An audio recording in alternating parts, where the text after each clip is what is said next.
What's going on is Anton from AntonDaniels.com. I appreciate you guys for continuing to rock with me, but I just got home off of an early morning flight, right? First thing through the door, I want to see my family. I love my family. You know, I'm a family man. I'm an advocate for families, right? Second thing, I got to get that hot shower because I got to throw the threads on.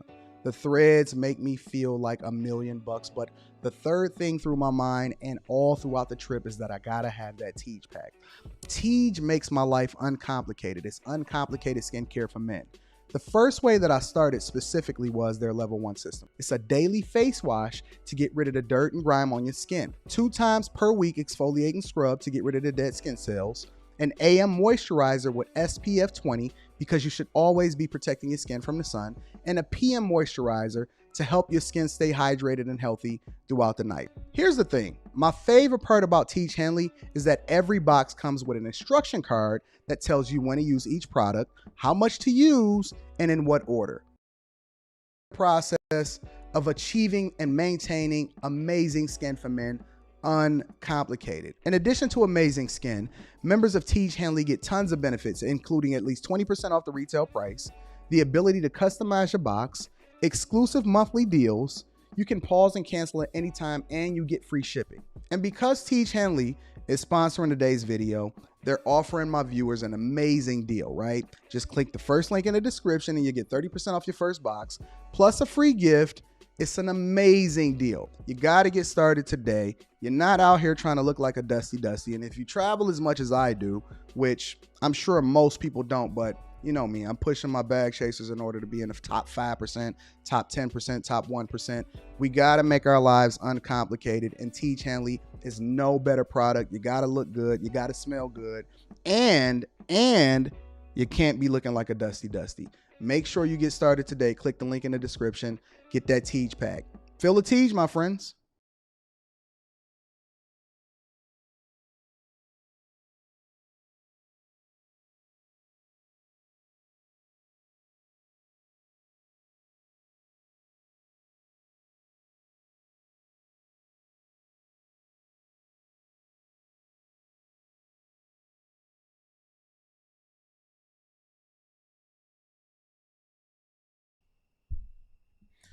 What's going on is Anton from AntonDaniels.com. I appreciate you guys for continuing to rock with me. Thank you for tuning in for another edition of the Millionaire Morning Show.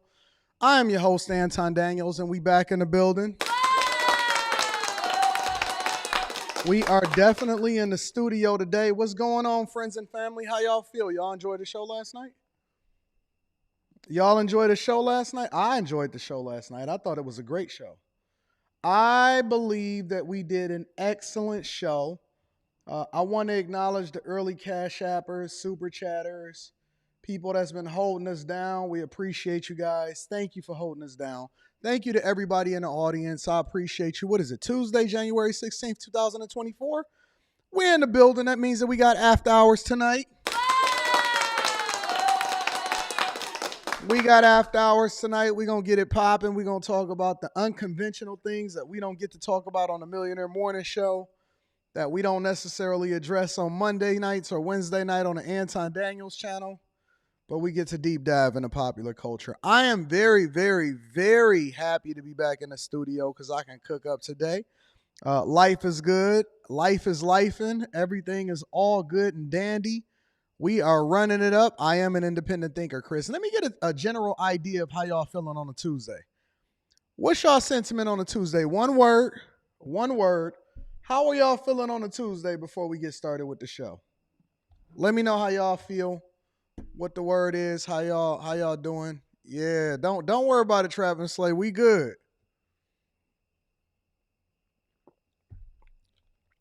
Opportunity to chill yesterday. Called my barber over in order to make sure that I'm taken care of. We back in the. I'm feeling like I got my power back. You notice how I was all extra and emotional when I didn't have my power? Busy, refreshed, optimistic, marvelous, excited, super awesome, cold, blessed, motivated, relaxed, chill, working, going up, decent, inspired, go Bucks, sleepy, busy, said Rashawn, defeated, because of your Eagles, aggressive, A1, pissed, excellent, profitable, inspired. Gray is gone. That's not one word. Gracious. Cry, Eagles cry. Money.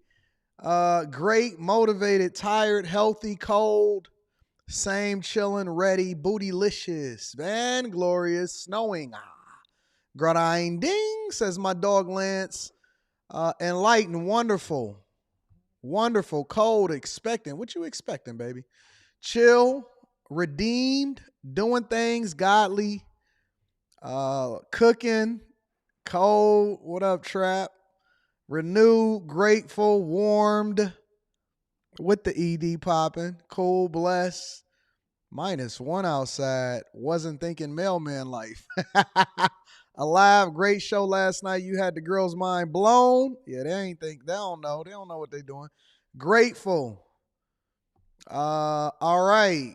Beard, morning, can't wait to win. Wise, hustler. All right, well, let's get into the show. Listen, again, I appreciate you guys for continuing to tap into the morning show. We are in a great space. We running it up. We running up the tab. Called my barber yesterday since I had to be relegated to the crib because I didn't want to drive down because I didn't have to worry about corporate yesterday. I said, get this on about of me. Give me my power back. When I had that gray coming through in my beard, I was all emotional, Carl Thomas like, in my feelings, letting family and friends get to me with their requirements. And the minute that I got my power back, got that black in my beard, the minute that my barber came over here and made sure that I took care of myself, right after I got that Tej Hanley, that 30% off your first order plus a free gift, yeah. Right after that, we was good. Let me acknowledge some of the early cash appers. First, let me give an acknowledgement to Brian Hunter. I appreciate you, big dog. Mr. DJ. Mr. DJ. What up, though? I appreciate you, bro. Mike that dude. You know Mike that dude always hold me down. So shout out to Mike that dude. Yeah, man. Everything is good. Let me also acknowledge a couple of early super chatters.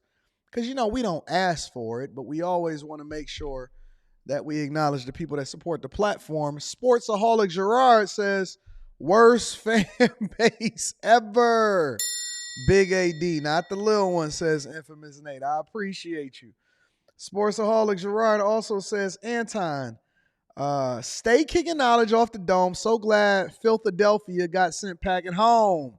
Oh, we freestyling this morning. Okay, y'all want to have a freestyle battle? What up, Ari Reed? What up, Azriel? What up, Sabrina? I got a huge conglomerate of women that support and rock with what we do over here on the Millionaire Morning Show. Shout out to Brock. Brock usually hit me at the end. He want to see how I'm performing. But Brock hit me off in the beginning. He said, pass the love offering. I appreciate you responding to my emails. Appreciate you in general. I appreciate you too, Brock. What up, though? What up? I'm not talking about the Pistons today, Enforcer 2K9, okay? That's a trigger. Let me also acknowledge one more super chat, and we're going to get started with the show. Latrell M came through with the 2-ball. Thank you, Latrell M. Hey, listen, y'all. If y'all not tapped into After Hours, if you want to get a little bit more spicy with the topics and the subjects that we talk about, After Hours have already grown about 1,600 subscribers since we launched it earlier this month. So After Hours with Anton Daniels is a channel that I have conversations about on Tuesdays, Thursdays, and Fridays. Tuesdays, Thursdays, and Fridays. Sometimes we move the Friday show over to the weekend on a Saturday or a Sunday or something like that, depending on weather, if the weather is inclement or if my power don't go out like it did last week. But yeah, After Hours is dope. If you guys want to tap into After Hours, just put it in the description, or you can go to my channel, this channel, and then look in the channel and scroll down and just go to After Hours. It's orange. It's got my face on it. I got a hoodie on, and we get a little bit more deep diving into popular culture. And we run it up. All right, y'all ready to go ahead and get started with the show? I got a full show today. I hope y'all buckled up. We're gonna deep dive. We're gonna get into some cultural stuff. We're gonna get into some money. We definitely gonna get into some money. Timeshares, migrant crisis, election, Trump made a rhyme, Elon Musk, Tesla's breaking out in the cold weather, people getting life in prison. It's going to be a great show. Great show. All right, y'all ready to get it popping? All right, let's go ahead and run it up. Where we starting at? Quick hits? Okay, let's get it. Quick hits is a segment of the show, ladies and gentlemen, that allows us to deep dive individually into things that we don't want to necessarily break down in a whole segment, but we just want to make sure y'all stay up to date on what's happening throughout the United States, all right? So first and foremost with quick hits, Tesla's, people in Chicago specifically. Listen, it's not Tesla's fault. Before I even get into this part of quick hits, it's not Tesla's fault, all right? It's not EV's fault that the people over in Chicago are having problems with their bricked out electric cars. It's not their fault. I don't know if the people in Chicago is just a little bit slower than the rest of the United States of America, but we're going to get there. People are having problems with their Tesla vehicles over in Chicago. Take a look. Some Tesla drivers learned the hard way about how cold weather impacts their battery life. This was the scene this morning at a charging station near 95th and Western in Evergreen Park. Drivers say some of the stations weren't working, and those that were taking a lot longer to charge. I've been here for over 5 hours at this point, and I'm still have not got to charge my car. Charge it should take 45 minutes. It's taken 2 hours. That driver says he saw at least 10 cars towed. Tesla advises owners to keep the charge level above 20% during bitter cold weather. Now, some people are having charging problems with their electric vehicles, specifically their Teslas. Number one, it's the charging stations, meaning that it's an infrastructure problem mainly. But then there are some people that get to the charging station and it's not an infrastructure problem, but it's a battery problem. Okay, so let me update you guys and give you some information, because with new technology, it's like getting a new iPhone.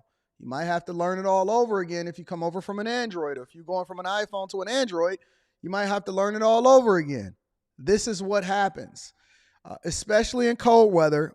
If you've ever driven an electric vehicle before, you have to precondition the battery, right? You have to precondition the battery. It's just like a regular battery, but it's huge and it goes inside of a car. Right? If you don't precondition the battery, then you're going to have problems charging, because the battery basically have to warm itself up. You don't want to go all the way to zero and then get over into a charger that is not working because you didn't pull it up and then blame it on the infrastructure. It's not how it works, all right?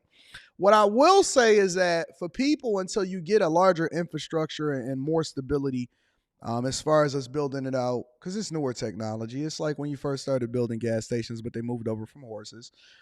And electric vehicles is not for everybody. It's not for everybody. I think that they're more or less for regular, everyday people that live in regular communities. Until the technology continues to advance, which it will, it's not for everybody. But I will say this, though. For me, I personally would not. How does batteries not work in extreme cold weather and I drive my Porsche every day? It'd be -1 here. I drive my electric Porsche all the time. I drove it today. Never had a problem. I get over 300 miles on a charge on my electric Porsche and I don't have one problem whatsoever. I've never had one problem with my Porsche. But anyways, if you don't live in a place where you can go home and charge your vehicle, that's one of the biggest benefits. The biggest benefits of having an electric vehicle is that I never have to go over to a gas station. I never have to go. So if you live in an apartment building or you live in a place where you got to go and charge all the time, then it may not be convenient and you have to make the evaluation based off of your lifestyle. Okay? You may have to make the evaluation based off of your lifestyle. So the biggest thing that I will say is that you guys need to educate yourself on what you're buying before you buy it, and then align it with your lifestyle. Don't just dive into it. You may not be the electric vehicle type. How's my Porsche brand new and I've had it for over 2 years? I got my Porsche, 2023? Late 2020. My Porsche is a 2021 model. I bought it in September of 2020. What are y'all talking about? How's my Porsche brand new? I've almost had my Porsche for almost 3 years now. It'll be 3 years in September. Anyways, but you need to educate yourself, and that's what's happening over in Chicago. I'm not going to sit here and defend Tesla. I don't even have no stock in it. Moving on, Elon Musk wants more control over what is going on in Tesla, is pivoting and advocating for at least 25%. Rita's Porsche. Oh, Rita's Porsche is not electric. Rita got a Cayenne. She don't have an electric Porsche. Elon Musk wants 25% control voting power over Teslas. Take a look.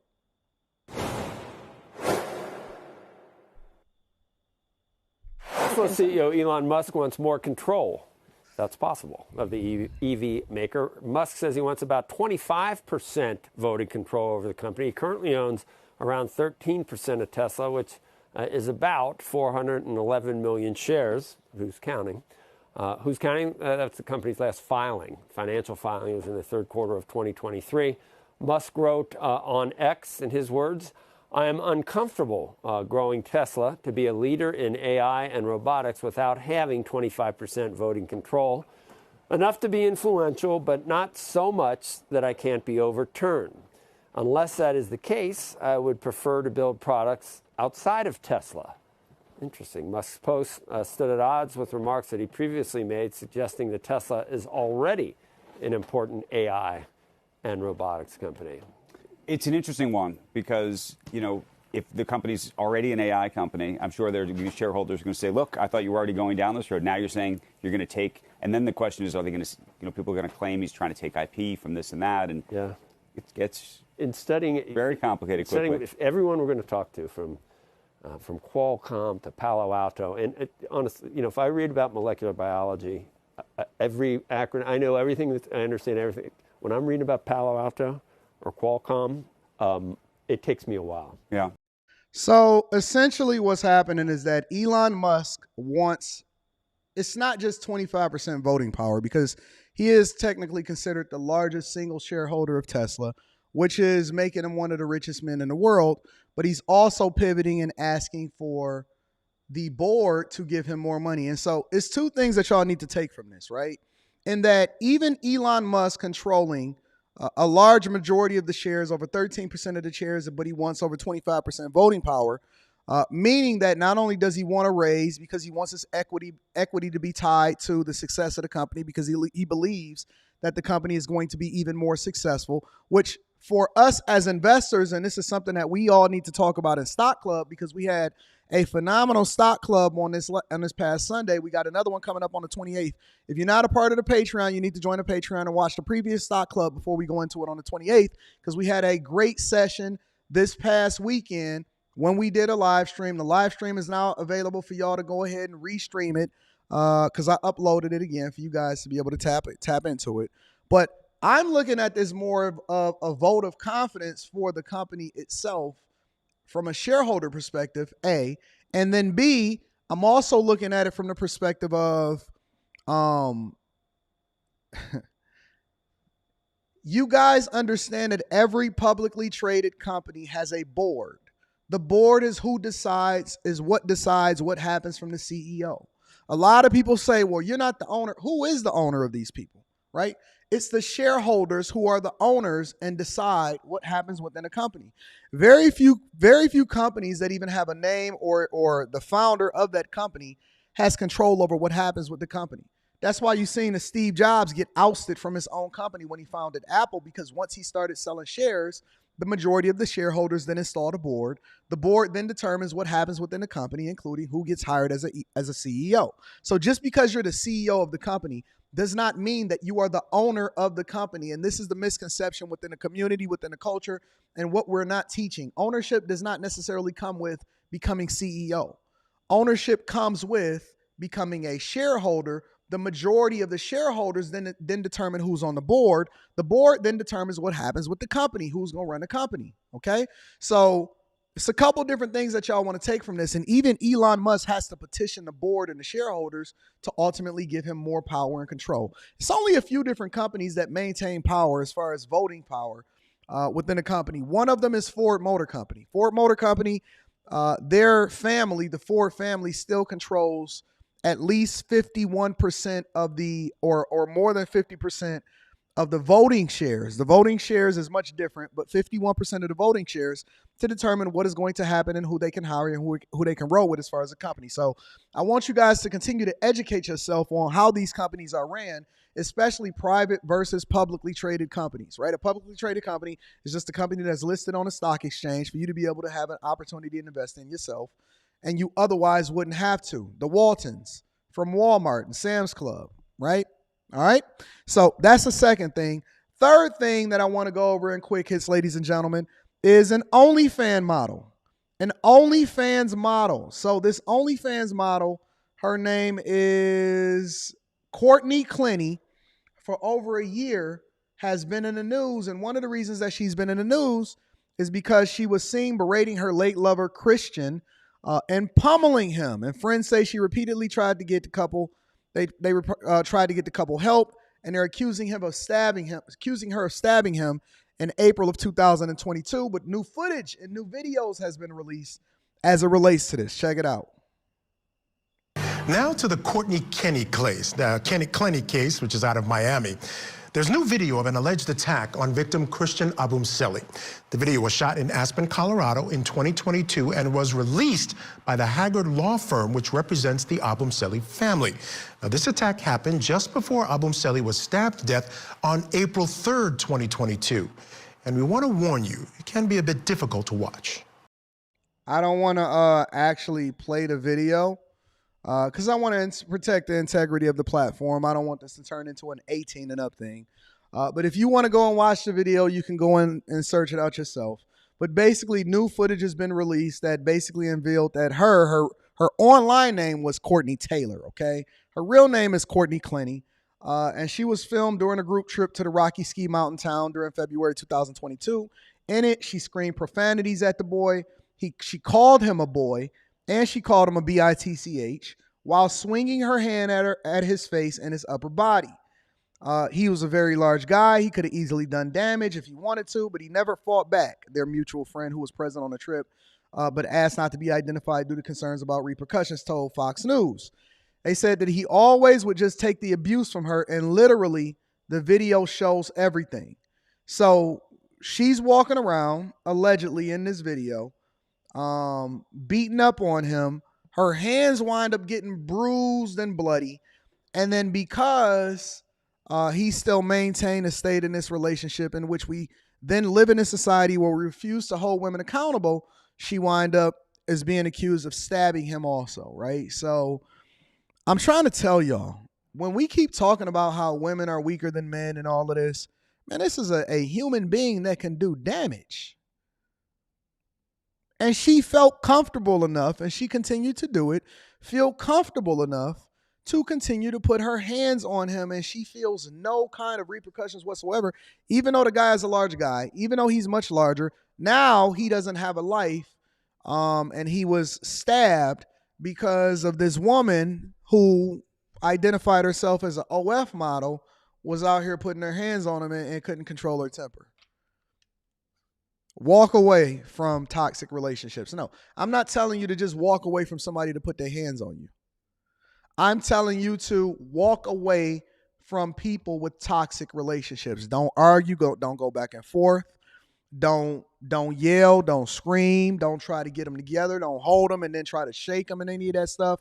If they don't understand that it's consequences and repercussions that come along with their actions, all you're doing is enabling bad behavior.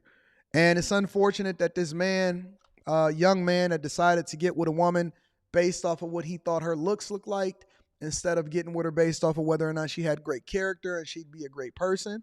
And now he paid the ultimate price as a result of it. And we still getting video footage released, fighting to get video footage released of what really happened at Ultimate Day. Whereas when you Jonathan Majors, they're going to release the video footage ASAP of what they think happened. All right. So, ladies and gentlemen, that is your quick hits.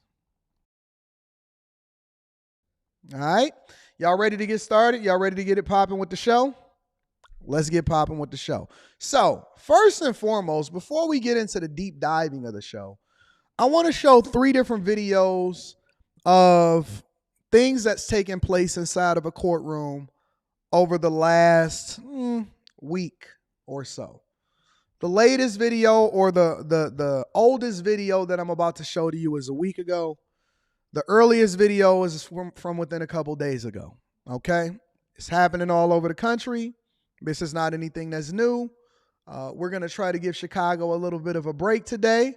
We're going to let Brandon Johnson breathe. We're not just going to give him off on a weekend. We're going to give him an extra MLK day, a working day. Okay?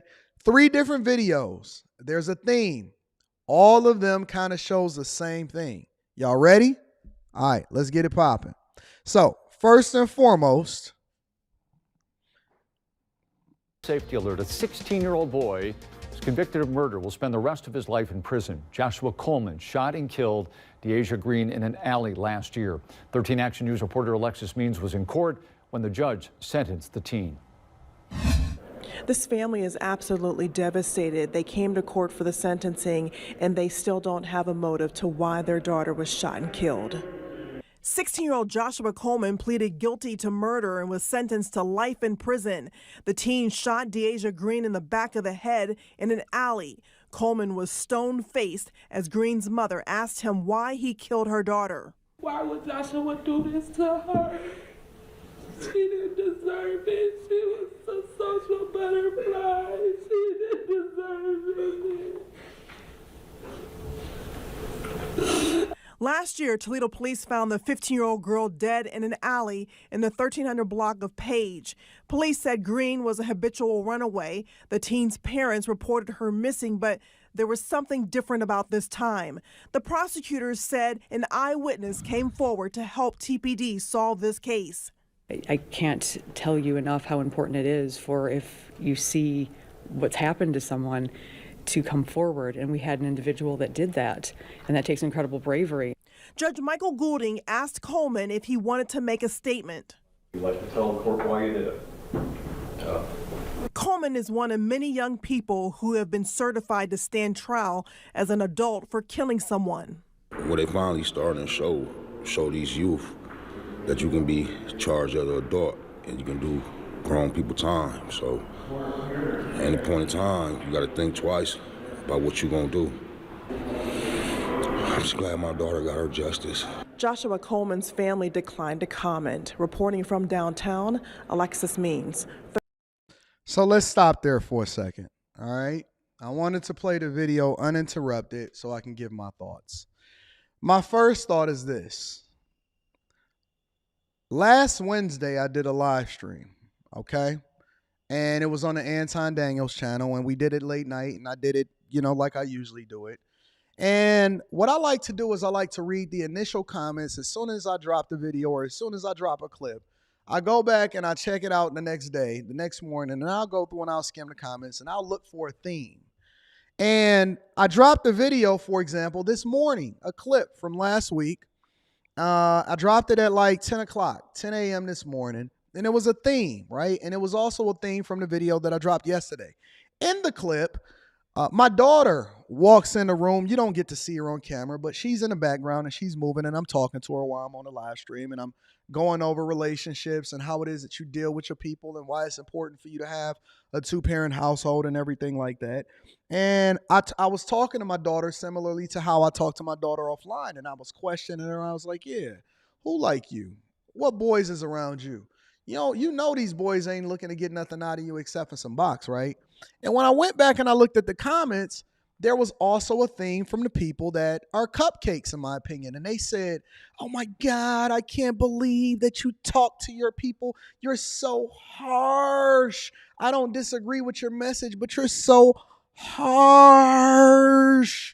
And I could tell that it was either feminine men when you go through and you look at their screen names, or they were women, right? And even my wife, right? Because she's a very nurturing person. And she'll say, Anton, oh my God, you can't be that difficult. And I say, well, that's why she got a mother and a father, for you to balance it out, right? You're going to be the nurturing person. You're going to show her how to be a lady. I'm also going to be a nurturing as a father and as a provider. I'm going to be the example of what it is that she needs to look for when she's looking to marry her husband. But also on top of that, I'm here to give her a reality check of what it is that she can look forward to when she's not obedient and she decides that she wants to go out and do what she want to do, right? And Be very, very clear. My daughter is very, very, very good girl. A very good girl. Very much a reflection of her mother, as far as her sentiment, her character, and all of that, right? But here's the thing. If I don't give her the reality, because my daughter is not my friend. We have a phenomenal relationship. I mean, we have a phenomenal relationship. I love my daughter with all my heart, but I help her to understand when I get on her, when I even go in her room and I'm even questioning whether or not her room is as clean as I would like for it to be because I'm training her up. I am not your friend. And the reason that I'm not your friend is because I'm going to give you what you need in order to be successful and to prevent yourself from being a runaway, because guess what's much harder than what it is that I give you? Guess what's much more difficult than me being hard on you? The streets. Because the streets is unforgiving. And when you see this young man right here standing in front of a judge and he ain't giving no mamas or nobody, because the guy that was interviewed at the end when he was saying, hey, man, I'm just glad my daughter got justice. You notice how he didn't have really no tears coming down his eyes? Because he was a stepfather. The question that you got to ask yourself is, where's the real father? Where's the real father? Where's the stability? That was a step. This man right here that they interviewed, listen, respect for him. Respect to him. That man right here is a victim's stepfather. Victim's stepfather. I am not your friend. I am your father. I am not here to enable bad behavior and to make you feel better about yourself. I'm here to give you the tools that you need to be successful in life. And then the journey is yours to figure out what happiness means to you, because that's subjective based off of your life experiences and circumstances. I'm here to set the foundation. I'm here to set the standard, and I'm here to make sure that you protect it. I don't care anything about being your friend. I am your father first. Because all of this running away and this talking back and this city girl behavior, that don't fly in my household. That don't fly in my household. Let's continue. I want to bring y'all up to speed of what's happening across the board. Remember I told y'all I had 3 videos? I have 3. Not 2, but 3. Let's continue. Closure in court today in a murder case that's dragged on for years. The 20-year-old Cabria Arnold was killed back in November of 2019. The college softball player was pregnant at the time. Today, the woman who pulled the trigger faced her family and a judge at sentencing. And Sean Lay is joining us on this story right now. Sean, I understand emotions were running high in that courtroom. Absolutely. Emotions running high 4 years ago when this shocking shooting happened. A friend shooting her friend, now convicted of that. Let me take you inside that courtroom. You're right, packed with emotion today. No punishment that you receive will ever compare to the pain and torture that you have inflicted upon us. There is no real justice, only incarceration for a sick individual monster who needs to be isolated in a cell, not able to see or hear or touch or come in contact with anyone. The father and sister of Cabria Arnold finally getting the chance to have their say to the woman convicted in Cabria's shocking death that took place in November of 2019. Her name is Gabriella Brantley, the defendant, Arnold's friend. Cabria Arnold was just 20 years old at the time. She had so much life to look forward to, but was shot multiple times, her unborn baby also being hit by the gunfire. Police, prosecutors, and the jury finding that Brantley is the person who shot the budding nurse and softball star. The motive, apparently all of this over a man. Brantley also having her say at the sentencing, defiant to the end, saying she is not guilty. Here I stand, labeled the bad guy, a monster, a cold-blooded killer. When the truth is, that's not who I am at all. The person who actually plotted, planned, and executed Cabria's murder is still out there. Judge Sharon Walker having the final say in this ordeal, sentencing Brantley to life in prison without parole. All over a man who didn't love you. Darnell didn't love you or Cabria. Talk to him, Judge. Why is it always a Darnell? Who in the chat right now is named Darnell? Bring yourself to the front of the congregation. Who in the chat right now is named Darnell? Because I'm going to just tell you, it's more Darnells that's out here. Listen, if y'all pregnant, if y'all decide to have a kid, I'm going to need you to not name your kid Darnell. Darnell always getting y'all crashing out. What's up with this? Is it a spirit over the name Darnell? What does Darnell mean in Swahili? The judge said it. She said, listen, Darnell don't even love you. Darnell don't even love you. I know a Darnell. You know, he got like 5 baby mamas. Seriously, in real life. I know Darnell. I know 2 Darnells in my lifetime. The first of them, the first one got 5 baby mamas. The other one was a younger one than me, but he was supposed to be a basketball star, and he wound up fumbling it because he wound up getting 2 different girls pregnant, and he decided not to take his scholarship. What's up with y'all? Darnell didn't even love you, and now you got to spend the rest of your life. Listen. These are young people crashing out over love. Crashing out over love. Crashing out over love. Yakar, you ain't a moderator here? That's not good. We got to make sure that we fix that. Give me a second. Why is Yakar not a moderator? Let me get Yakar as moderator, because I don't know what he not doing as a moderator. Yakar, you not a moderator over here? When did that happen? Your name not Darnell, is it, Yakar, in real life, huh? Let's get him a moderator badge. Switch. Give me a second. I got you, Yakar. I got to get that moderator badge for you, big dog. Hold on. Always over at Darnell. Always over Darnell. There we go. All right, there we go. Let's continue. Because shout out to Darnell. Keep knocking y'all drawers off. As far as the court is concerned, the jury got it right, and you're going to get every day that you deserve. Strong words there from the judge. Very emotional time for the family in this case. Even the prosecutor, a little surprised, like everyone in the case, reading the sentencing report. A new charge was in there from the prosecutor. It's a misdemeanor for assault from Brantley while in the Wayne County Jail. Again, life without parole is her sentence. We're live. You know what that means, right? Life without parole. Yes, this is in Michigan. Southfield is not Wayne County. Wayne County is where Detroit is. Southfield is Oakland County, okay? This is Michigan now. Metro Detroit area. Typical to blame Darnell rather than the woman that's sleeping with him and Darnell equally. I'm just saying that it's usually a spirit over the name of Darnell. Don't get mad at me, but you should get mad at the fact that they taking people's lives and the children that's in their belly over a man. You know of Darnell that take care of his kids? How many kids he got and by how many women? Empire Foundation. Y'all know what life without parole means? That means until you die. Until you die. Look at Donnie. Donnie gonna change his name from Darnell to Donnie. We know your type. I see you. Always walking around with a do-rag. Because it didn't happen in Detroit, AL. You so want us to be down so bad.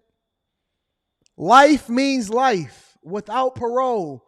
That means that you never, ever gonna see whatever the latest technology is ever again. Y'all crashing out and throwing your whole life away over love. I'll do you one better. Check this one out. Now look at this young girl right here. Look at this young lady. Look at the potential just purely based off of what she. Do you know that this girl and her co-defendants are going to prison for decades? Let me bring you up to speed. A case that has been dragged in and out of court for 3 years now is over, at least for one of the 6 defendants.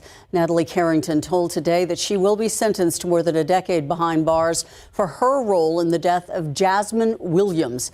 The group charged in the case had planned a robbery, but it ended with a murder and just a little over more than a piggy bank and a debit card to show for it. All of them pleading to lesser charges in plea deals. Lee Waldman spoke to the dead woman's sister, who says today justice was not served. Here's in the 226th District Court from 20-year-old Natalie Carrington as Judge Velia Mesa rejects a last-ditch motion to have her sentencing delayed.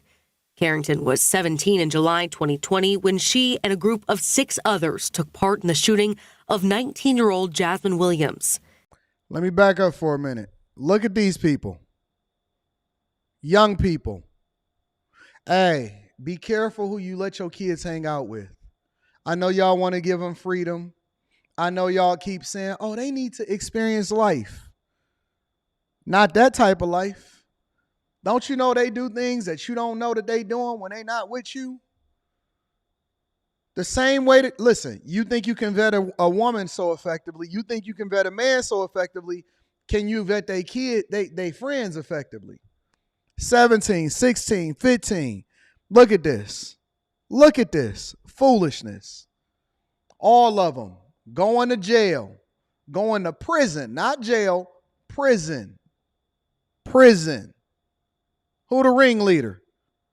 Y'all keep saying it's the one in the top left-hand corner. I think it's the one down there with the wife beater on. I think he the ringleader. I think he the ringleader. Actually, I think the ringleader might be the one in the middle at the top. It's the girl. Might be the ringleader. Might be the ringleader. Going to prison for decades. Decades.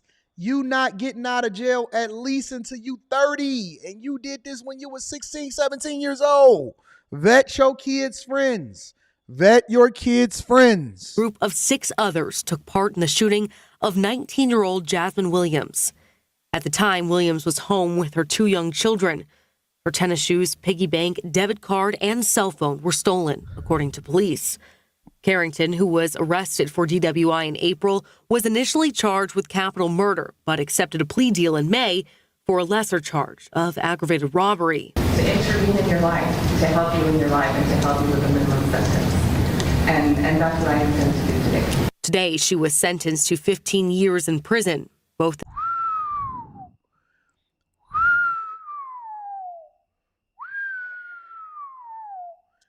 15 years.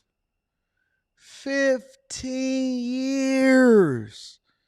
Oh, I can't even do 15 days. I'm not built for 15 hours. Don't even put me in jail or prison for 15 minutes. 15 years over some pennies. The defense and prosecution pointing to the fact Carrington's testimony before the grand jury helped to re-indict the shooter, Kyle Phillips, after his... Let me go back to this lineup. Which one is Kyle Phillips? Is it the one in the upper right-hand corner, or is it the one down there with the wife beater on? Let me look at this again. I told you. I think it's the one down there. Let me look at him again. Look at you, Kyle. Yep. He got that same. Look, if you look at his mouth, like this right there, look at his mouth right there. And then look at his mouth right here. That's him. That's him. It's him. I told you who the ringleader is. Kyle. Kyle is the white version of Darnell. I'm trying to tell you. Kyle is the other version of Darnell. Every time you meet a Kyle, every time that I've personally met a Kyle, every time that I met a Kyle, he was up to no good. Whether he was in a frat, whether he was out here smoking crack or trying to rap, whether he was in a frat, smoking crack, or trying to rap. Every time I see a Kyle, for whatever reason, and I don't know if it's just the Kyles that I know, I don't know if it's just the cows that I know, but they always up to no good. Always up to no good. What are they being sentenced for? Killing somebody. Killing somebody.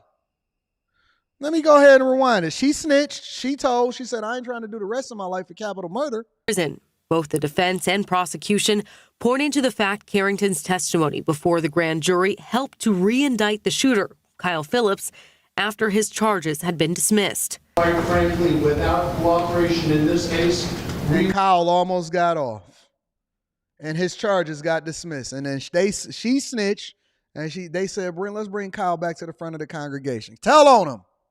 Would have 7 people known to be involved in the murder, the assassination of Jasmine. But despite this, Williams' sister Hannah was not satisfied, saying justice was not served today or with Carrington's co-defendants, who have all been offered deals. Justice really failed the judge, the prosecutor. I feel like he could have did more work, but he came in late.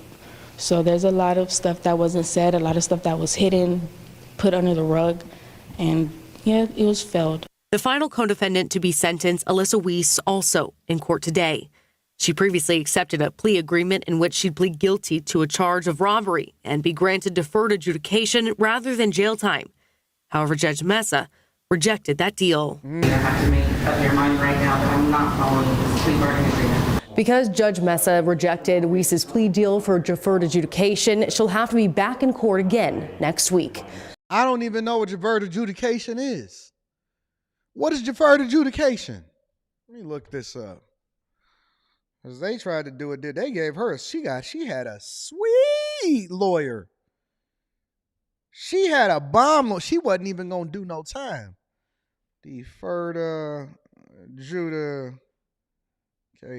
You'll be surprised at how I spelled this. Deferred adjudication, I spelled it DEFERDAJUCATION. Hey, this is my C student. Because I know that Google going to work it out for me. ChatGPT and Google going to work it out for me. I spelled it deferred. I spelled it the exact way I just said it to you. Deferred, D-A-D-E-F-E.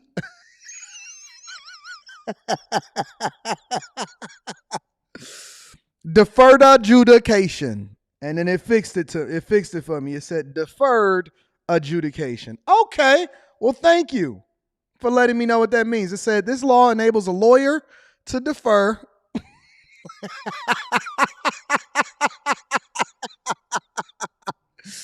Oh, when you start spelling something the way that you pronounce it.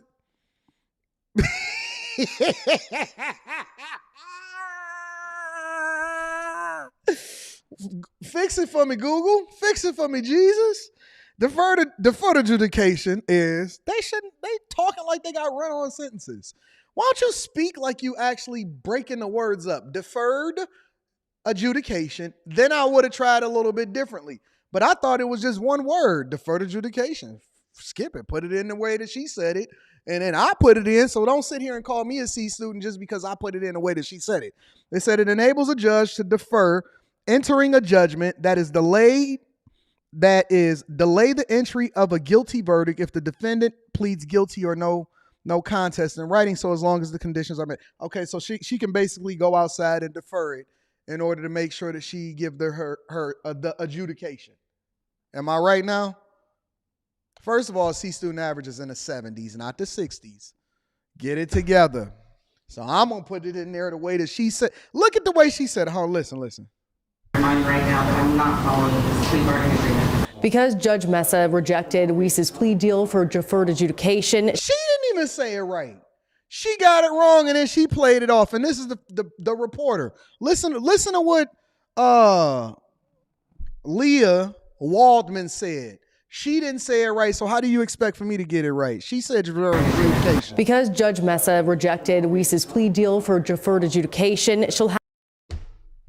So either the people spelled it wrong as far as that's showing her the teleprompter for her to read it, or she base-headed too. So I'm the smart one because at least I knew that Google was going to fix it. Listen, A and B students work for C students. That's all I know. Protect your children. That's the whole point of this segment. Protect your children. We not gonna do this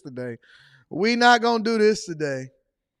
Not your children. Protect your children and make sure that you set good examples. Otherwise, society is going to set the example for them. Okay? All right. Let me go ahead and read some of these super chats, and then we're going to get over into the next segment of the show. Not going to hold me accountable. Amafai says, men have to stop putting up with these she-devils. What a pretty face. Agreed. Tim Stepney. Shout out to Tim Stepney in the building. Says, see, now I got to make sure that I pronounce every word slower, and I just can't be natural because I don't want to sit here and get tongue-tied every single time that I say something. Y'all going to be sitting there laughing, trying to make it a meme, but that's not what we doing today. We're going to be serious. We got some serious subjects to cover. All right? Can't stay for the full hour, but I wanted to drop something in the collection plate. Thank you, my friend. Make sure you restream it because I got a great show lined up for the people. Enforcer 2K9. See how you pronounce all of your stuff? A little difference now. See, a lot of black women never matured beyond rebellious. Y'all not going to keep using these big words thinking that you're going to trip me up because I can read. Now, I can read beyond rebellious adolescence. Always bucking authority and doing what they want to do until bad things happen. Thank you, Enforcer 2K9. I agree with you, my friend. Antonio Watkins is in the building. Said, Bag Chaser Darnell from Jacksonville, Florida. I met him at the DC meetup. Good dude, no kids, work in New York. As a nurse, I got your back. Shout out to Bag Chaser Darnell. I appreciate you. We're going to need a second name for a backup name for him also. Also, shout out to my dog, Selfmade Forever. Says, AD, the worst thing about it all, this happened over Darnell. Now, even more women will see this case as voluntary lineup to get pregnant by Darnell. Black women love the bad guys. I agree with you. Marcus says, went to juvie for 6 days the day before my 18th birthday. For a fight in the 12th grade for beating a guy down. Did you win or did you lose, though? Regret it, but I didn't start the fight. Muay Thai. Oh, so you won. If you know Muay Thai, then you won. All right, I give you that. Eric Harris says, all we need, long as I got King Jesus, I don't need nobody else. Shout out to Eric Harris. I appreciate you, big dog. Oh, shout out to Andre and Andrea. Love crossing borders. Says, I'm stealing that one. A and B students work for D students. Facts. No, C students. C. Me and my daughter got this thing right now. That's how I know how to do the C so well. Me and my daughter got this thing right now where she a blood and I'm a Crip in our household. And so if I say anything or if I call her any name that's disrespectful from a gang level, and she run up on me and then she G-check me. So she been G-checking me because I've been using too many C's in the household, and she keeps saying, yo, what's up, blood? And I say, nah, you a Crip. And we go back and forth. So we got gang. In my house right now, I'm not allowed to wear any red. That's why I always wear a blue hat. A lot of y'all know I got the red hat that go along with it. I only wear blue right now because it's gang wars inside of my household. Facts. That's a fact, though. We thugs. We thugs. Rita's neutral. Leslie a blood. I'm a Crip. And so she felt like I've been using too many C's. I'm not allowed to wear red because then my OGs is going to check me. And y'all don't believe me? Okay. All right. Watch this. She probably not even woke yet. She probably sleeping. Watch this.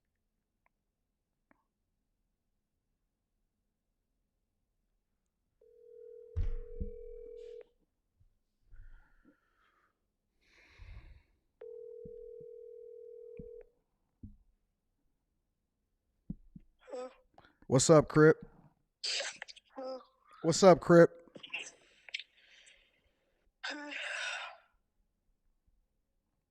You Cripping today or what? No. Huh? I'm sleeping. Oh, you was sleeping? Yeah. Oh, okay. Well, then I can call you a Crip then. That's cool. Mhm. I can? Mhm. So you switch your gang? Mhm. You a Crip now? Mhm. What happened to you being a Blood? I switched. What you mean you switched? You can't switch gangs. I did today. Why did you switch gangs? Because I'm tired. All right, bye. Go to sleep. Bye. Oh my God.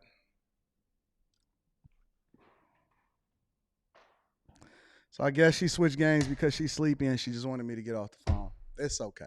All right. Anyways, let me read some more of these super chats and then we're gonna go from there. Torrance Daniels says a deferred adjudication allows a charge to drop off your record once you complete probation. Oh, they ain't letting that happen. Regular background checks, it won't show up, but when your name is ran by law enforcement, we can. Oh, okay. That's why the judge wouldn't let that rock out. Debt-free dad says a deferred prosecution. If you do these conditions, the charges will drop. So she had a dope lawyer. Ray Sean is in the. Shout out to my dog Ray Sean. Says they say that your first real win or loss starts with the spelling bee. Hecky no. I'm not going for it, Ray Sean. TR says feminists love using the brain isn't fully developed when it comes to relationship/marriage. When a woman is between the ages of 18 to 24, but never advocate against minors receiving a life sentence. Okay. I see we got some smart people in the chat today. Well, at least I know that I'm going to be all right. Let's move on with the show. I'm going to be reading super chats throughout the show. Make sure y'all tap into the Patreon. Link is in the description as well as pinned to the top of the chat. Trump absolutely went on a romp. I'm rhyming today. That's what we doing. We freestyling. Yo. Y'all know I will freestyle, right? JMax9 says, if you was in Cali, AD, you wouldn't be playing those gang games with your daughter, bro. Jesus Christ. Y'all too tough for me. Y'all the toughest. Y'all are so tough. Y'all tough with y'all kids, huh? Y'all butt back booling on y'all kids, huh? Y'all banging on gang with y'all kids now, huh? Y'all are the toughest people that I've ever seen in my entire life. Good God, bless us. Lord, have mercy. You wouldn't be banging like that with your daughter inside your household if you was over here in Cali, cuz.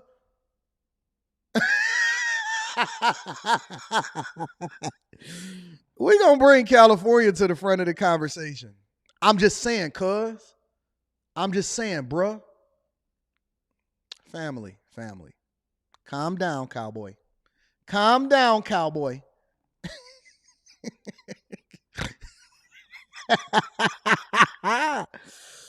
Woo! Y'all thugs even on the Millionaire Morning Show. Even in the chat when you subscribed, huh? Let me back up. I want to make sure that I don't play those games inside of my household with my daughter. Jesus Christ. Come on, man. Lighten up. It's a Tuesday. It's cold outside. Trump, Vivek, let's get back to the Millionaire Morning Show, y'all. Jesus Christ. We begin this morning on the big news last night of what was simultaneously a big night and a foregone conclusion for former President Donald Trump in the Iowa caucuses. CBS News projects that Trump got 51% of the Republican vote in the Hawkeye state, even more than expected. It is a historic landslide victory. As for the race for the very distant second place, Ron DeSantis beat Nikki Haley just barely. And those results are enough to keep them both on the campaign trail. But Vivek Ramaswamy's run is over. The businessman suspended his campaign after finishing fourth. Tony is in Des Moines leading our coverage. He's at the Smoky Row Coffee House. I love the name of that place. And last night, he was inside a caucus room as people's handwritten notes were counted. That was fascinating to watch, Tony. Good morning to you. Yeah, good morning, Gail. Good morning, everyone. It's one of the most charming traditions in American politics, those handwritten pencil ballots here in Iowa. And we are now one step closer to that Biden-Trump rematch that very few voters seem to want. And speaking of very few voters, last night's turnout was the lowest in at least a decade. Get this, just 15% of registered Republicans participated. Still, we got to say it was a decisive win that gives the front-runner momentum and also helps him with that storyline he's been pushing, one of inevitability. Our experience last night was in Polk County. We were at a caucus site where no doubt the cold and the ice kept some people away. But the presence of Donald Trump in the race also brought some voters out. In fact, we saw dozens of Democrats and independents at our site switch their party registration so they could participate and cast a vote for a Trump alternative, according to the caucus chair, who said they actually ran out of paperwork to accommodate everyone. They had to run out to someone's house and get more. It's very interesting that people are that evil to where they would switch parties in order to try to cast a vote against Trump. But see, you know what that tells me? That tells me, and I'm actually going to play his speech or try to play the relevant parts of his speech because I haven't seen it yet. That tells me that they fear him. They fear him. The enemy of my enemy is my friend. And so that's when they start. So even when you see the votes that was cast for Nikki Haley or DeSantis, you actually see a wider gap between Trump and them when you take into consideration that there were people that were Democrats that basically switched their party just to be able to vote on behalf of his competition. And it's really weird because you can see that they don't trust the regular election process. And that's why they wrote them on paper and they hand counted them. They wrote them on paper and they hand counted them. And he hasn't participated in one debate. He's been sitting there on trial. And he absolutely mopped the floor with everybody. Vivek decided that he wanted to jump out of the race, and he threw 100% of his support behind Trump. In this speech, it's basically saying Trump is calling for unity after a victory over in Iowa. And I'm going to be honest with you. I believe that Vivek will probably be the best vice president for Trump.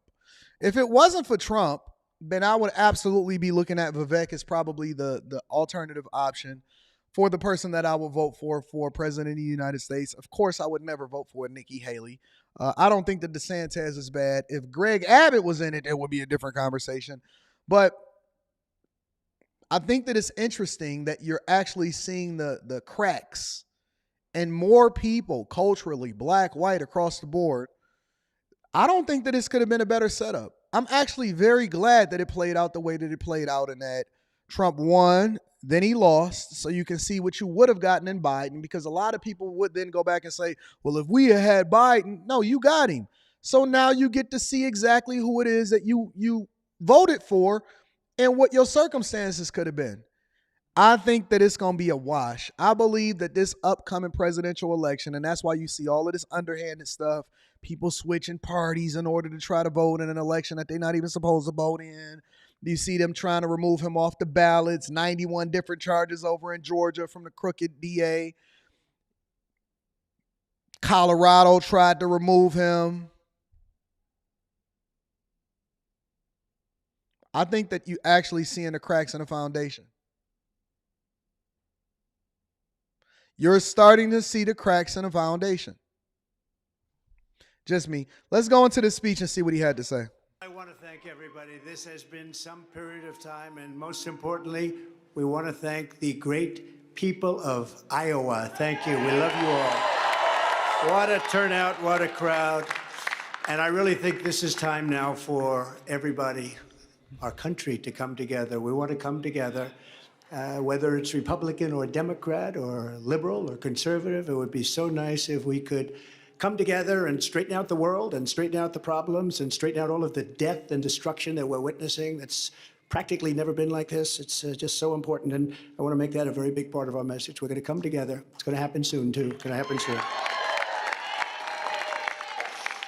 I want to thank some of the great people. We have so many senators. If I go through every name, we'll be here all night, and everybody's going to get angry at me. But the senators, the congressmen from Washington that came down from all different states, I want to thank you very much. I want to congratulate Ron and Nikki for having a good time together. We're all having a good time together. And he trolled them. He said, listen, I want to thank Ron and Nikki for over there wasting y'all time with votes and knowing that they couldn't beat me. They just over there playing games. They just having a good time together. Let them go ahead and play in the mud. Talk to him, Trump. I think they both actually did very well. I really do. I think they both did very well. We don't even know what the outcome of second place is. And I see Carrie Lake. Congratulations, Carrie. Very good. I spotted her, I have to announce, because she's terrific. She's going to be a senator, a great senator, I predict, right? You're going to be a great senator.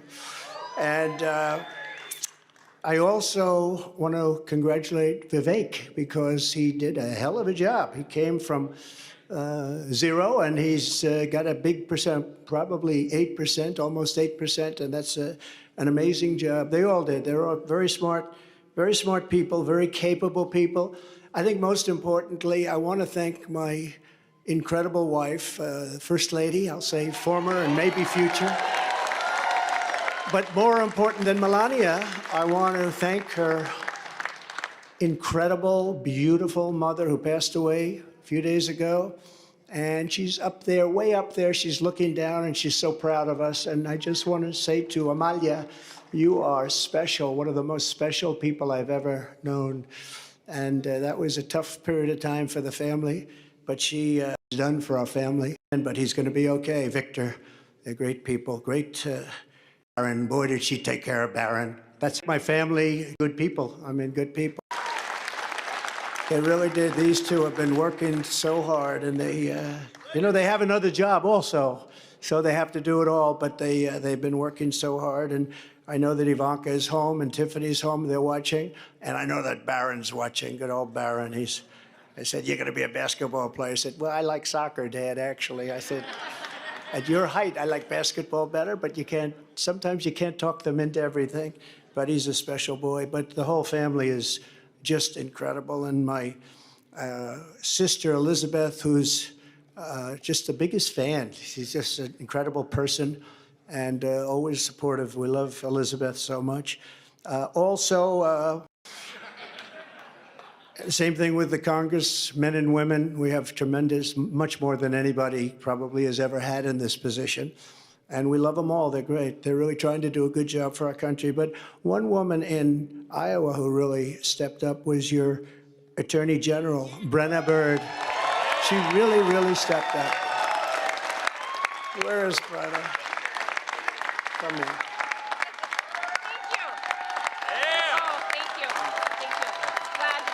Be your governor someday, I predict. So we'll see. We'll see.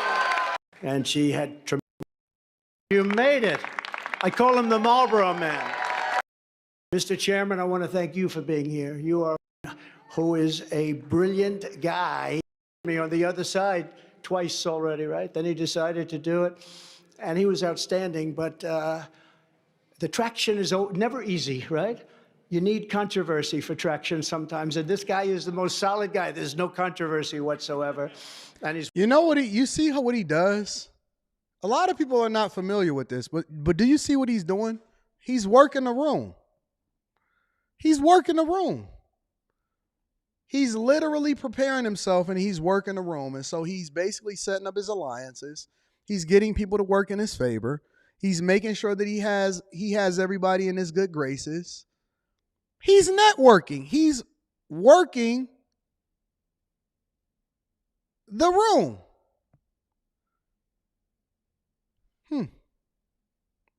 He's one of the best governors in our country, and I hope that I'm going to be able to call on him to be a piece of the administration, a very important piece of the administration. And also, just to conclude with this, the entire Trump team, and that includes my two boys who are really here all the time, whenever we needed them. Whenever we needed them. They are great, Eric and Don. And look at all these people. Oh, Susie, I have to say. And Chris. Dude is so and smart. they want bro. no accolades. They just want a victory, and they want to make America great again. That's all they want, actually. They don't want to be speaking. They don't want to have pictures. They just want to do their job, right? I want to thank you very much, Jason, everybody. You're really fantastic. What a job you've done. Thank you. So we're going to come together. We're going to drill, baby, drill right away. Drill, baby, drill. We're going to seal up the border. Because right now we have an invasion. We have an invasion of millions and millions of people that are coming into our country. I can't imagine why they think that's a good thing. It's a very bad thing. I think it's a group of people that are probably larger in number than New York State. And we can't have that. We can't have that. It's not sustainable as a country. It's horrible. And you know, they're coming from prisons and jails. They're coming from all over. They're coming from countries that most people have never heard of. And they're coming from mental institutions and insane asylums. They're being emptied out into our country. And they're terrorists. Many terrorists are coming in. You know, in 2019, I saw just recently on a poll, they had none in 2019, no terrorists. Now, I even say there's got to be some, but they have none. And then as soon as this group took over, they have hundreds and hundreds of terrorists coming in, known terrorists, some of them really bad. And many of them are in, and they came in, and nobody knows where they are. This is not a good thing. And we're going to. We know where they are. They over in Chicago, Denver, and New York. They hanging out. They getting free meals. They getting free schooling. They making sure that they get free shelter, healthcare coverage. They're getting work visas, and they having a good time. They're having a good time. Shout out to Executive Suite MLE. I'm gonna read that super chat shortly. And Mike Jones. We're going to have a deportation level that we haven't seen in this country for a long time, since Dwight Eisenhower, actually. So I don't want to be overly rough on the president, but I have to say that he is the worst president that we've had in the history of our country. He's destroying our country. I don't necessarily disagree with that.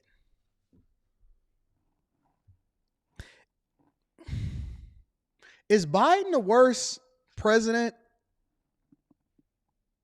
Where would you rank Biden? Because I know that it's a lot of y'all. I've seen some of y'all come up on my show on Friday and you say, oh, Anton, I would absolutely vote for Biden. And I say, okay, well, why? Help me to understand, because I'm not necessarily trying to convince you otherwise. I just want to make sure that you're an informed voter. Well, what do you mean? What do you mean, what do I mean? Why do you think that he's a good president? Why did you vote for him? Why would you vote for him again? Oh, I just don't like Trump. I don't like the fact of what he represents. I don't like that, the way he talks. Well, what does that have to do with whether or not you like Biden? What do you like about him? What do you like about him? I mean, what is there not to like about him? He was Obama's right-hand man. Oh, okay, I got you. I see which one of y'all are. And, my wife attended the funeral 2 months ago of Rosalind Carter, and it was beautiful. And Jimmy Carter was there, and I thought to myself, Jimmy Carter is happy now because he will go down as being a brilliant president by comparison to Joe Biden. He'll be a brilliant president. He's going to be known as brilliant by comparison. So we have to stop the invasion. We have to bring down our energy. We have to, I say all the time, we have more liquid gold under our feet than any other nation anywhere in the world. And we have to stop the crime, and we have to help rebuild our cities, and we have to rebuild the Capitol, Washington, D.C. I was there on one of the Biden indictment trials. This is the only person this never happened before, but I go to a lot of courthouses because of Biden, because they're using that for election interference. And it's on things like election, and I don't know if you know, but they did polls tonight on the election of 2020. Do you believe it was honest or not? 82% said it was not. And we can't have that, Chairman. We can't have that. You can't have a situation. I went over to Washington. This is enough. I've seen what I needed to see. This was his I did well speech, right? I went over to Washington recently. I've been over there twice within the last 2 years. And I flew into Washington, D.C. And if you go and tour all of the different streets around the White House, it's actually pretty crazy to see. You know what you see around the White House? Around all of the streets, around the neighborhoods that's around the White House? You know what you actually see? Tent cities. Tents everywhere. I don't know if y'all visited DC recently and you went and toured anywhere around the White House, because I like to participate and see what's happening inside of the cities. And it's homelessness everywhere. And you would think that this has got to be impossible. There's no way that we could sit here and look at this nonsense. I just couldn't believe it. I couldn't believe how many blue tents that I seen all over the city. It was crazy. I didn't expect for my first time and second time seeing that right on top. Now, then you go over to the White House, because I did go and visit the White House. I'm a tourist. I like to see everything. I want to see what's happening in the hoods. I want to see what's happening around it. And I want to see what's happening at the White House, right? You go over to the White House, and yes, Skid Row around the White House. If you go over to the White House, you walk over, and you can see the snipers walking on the roof, and, you know, they all around, and the police, and then you see crazy people protesting. It looked like a movie. It looks like a movie. And then you can go over to the Cheesecake Factory, which I'm guessing that women don't want you to go on dates no more. Me and Rita, we went to the Cheesecake Factory the first time that we went to D.C. And it looks like a movie. It looks like, and we actually got invited to actually be able to tour the White House, which we never followed up on that. I'm going to have to check into that because I forgot about that. But it looks like a movie. It was the craziest thing that I had ever seen in my entire life around the President of the United States of America. I couldn't believe it. I was so confused. I didn't understand it. Why is there so many homeless people around the White House? Is this not what we need to be paying attention to so that we can see what the pulse of the country look like? But it was amazing. It was insane all at the same time. And I was appreciative of being exposed to what the truth is versus what you see on TV. Mike Jones is in the building, says, hey, Anton, I just got off work. Give me a second. Somebody's knocking at the door.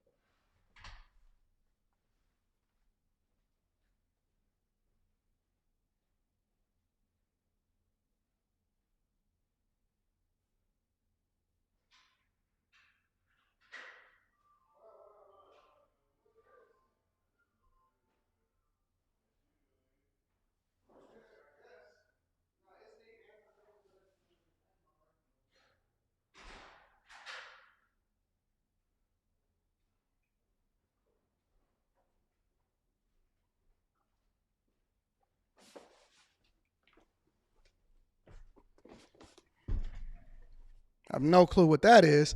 Mike Jones says, hey, Anton, just got off work. Got to send a what up, though? Shout out to Mike Jones says, what is this about you freestyling like Drake said? They say you can't rap, but you don't know that I spit? You don't know that I got bars? Oh, you are seriously mistaken, Mike Jones. I'm going to have to go ahead and put a display on for you, big dog. Maybe before the end of the show. Who knows? I might freestyle. Executive Suite Emily says, what up, though? Just subscribe to the new channel. Shout out to everybody that subscribed to After Hours. We're going to be live streaming on there tonight.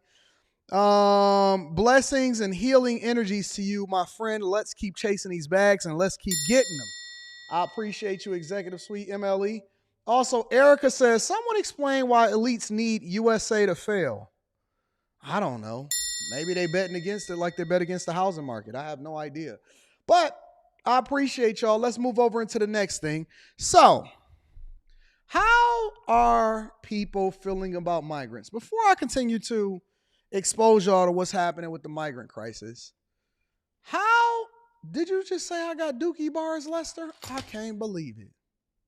That's all right. Yo. How do people feel about migrants? Now, A lot of y'all are not familiar, but over the weekend and yesterday, it was Founders Day. It was Founders Day. Now, Founders Day celebrates the founding of these sororities and fraternities, and all around Metro Detroit, it was a lot going on. It was a lot of pink. It was a lot of green. It was a lot of AKAs. And in commemoration of Founders Day, I want to make sure that we bring Kamala Harris to the front of the congregation because she is an AKA. But she is also considered the border czar. What is the border czar? The border czar is supposed to be the person that's at the forefront of understanding what's happening with the migrant crisis and solving for problems accordingly. But if we are to grade Kamala on what she's done, even though she's graduated and she's an AKA, we'd have to give her a failing grade. A failing grade. Yes, we do. And so first, I need y'all to understand what's going on with the migrant crisis.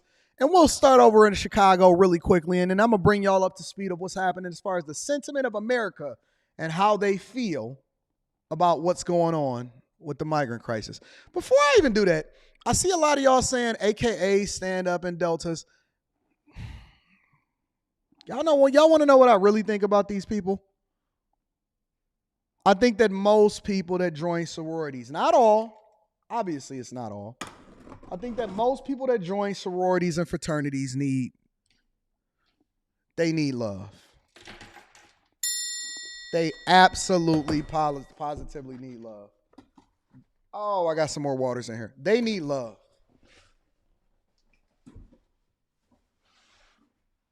You know, I even started deep diving and maybe I'll address this on After Hours tonight. I started deep diving and really trying to understand what the foundation of what these organizations are, right? And I realized that a lot of it is based in rituals, cult-like behavior, a lack of understanding from a lot of the people that join these organizations. On top of that, they make you pay dues in order to continue to join in service. You guys are paying for a membership to an organization that is inherently supposed to be Greek. Okay. A lot of the guys that join these organizations, especially very early on in their careers, they're joining it so they can be a part of the in club and they can try to get some more box. It's so much wrong with this right now. There are a few people that join these organizations because they want to actually use it in order to network effectively. Now, if that's the reason why you get into it, or you're getting into it in order to try to add value, or you actually believe in what it is that they stand for, then that's one thing. But what I found is that a lot of these people get into because they actually are trying to belong to something. They're looking for somebody to make them feel better about themselves. And if they can do it as a group, then more power to them. Most of them join and pledge, and they don't even have any understanding as to what it really means. And they may learn it later. But if you ask a lot of these younger people why they want to join an organization, they're doing it because somebody else did it, not necessarily because they understand what they represent. It's just like church, Pink Lady says. You hit the nail on the head. Before we get into this conversation, it's just like church. Now, it's a lot of people that's going to get upset with me. Oh, my God, Anton, I can't believe you're coming for him. I'm not coming for nobody. I'm just telling you what the truth is. I'm telling you what the truth is. It is groupthink. It's groupthink. And if you ask anybody, why are you a part of this organization? A lot of them is going to tell you because they wanted to make sure that they put on their jacket in order to go to homecoming. They wanted to get some box when they was younger. They felt like it was a sense of belonging. But some people actually do it for the right reasons. So you can't place the entire thought process of groupthink on everybody because there's always going to be good people. And it's not even to say that the people that is doing it for the wrong reasons aren't good people also. But what I am telling you is that I need people to start thinking for themselves. Don't you know you are your own individual and you are not just whatever it is organization that you join? You also have your own identity. Now, what sparked this this interest and even starting to do this research, this deep dive in the first place, Anton. Before I really get into this migrant crisis, I'm going to tell you what started it. Is because I don't believe that a lot of these organizations really stand for what it is that they saying and that they doing. Well, Anton, how can you say that? Because somebody sent me a video and I actually did a little bit of research and I found out that it was true. And I'm going to do even more research before I really start talking about it. And maybe this is something else that I can talk. I'm going to address this in after hours about that. I am observing let me be very careful about my words here. I am observing a biologically born male now being admitted to and joining the AKAs identifying as a female.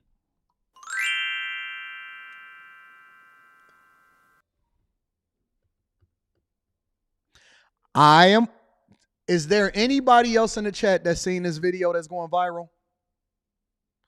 Is there anybody else in the chat that's seeing this video go viral, or is it just me? Is it just me? I was watching a video where somebody sent me where there is a biologically born male that now identifies as a female that's being admitted into these organizations. Am I off? Am I the only person that's seen this video or no? Do we need to review it on After Hours tonight?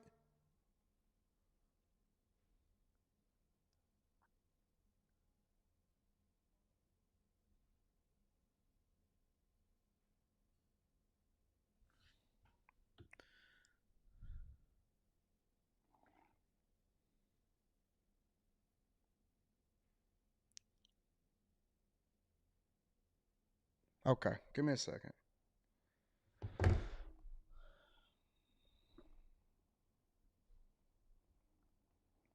I could be off. I'm always open to apologizing and bringing myself to the front of the congregation.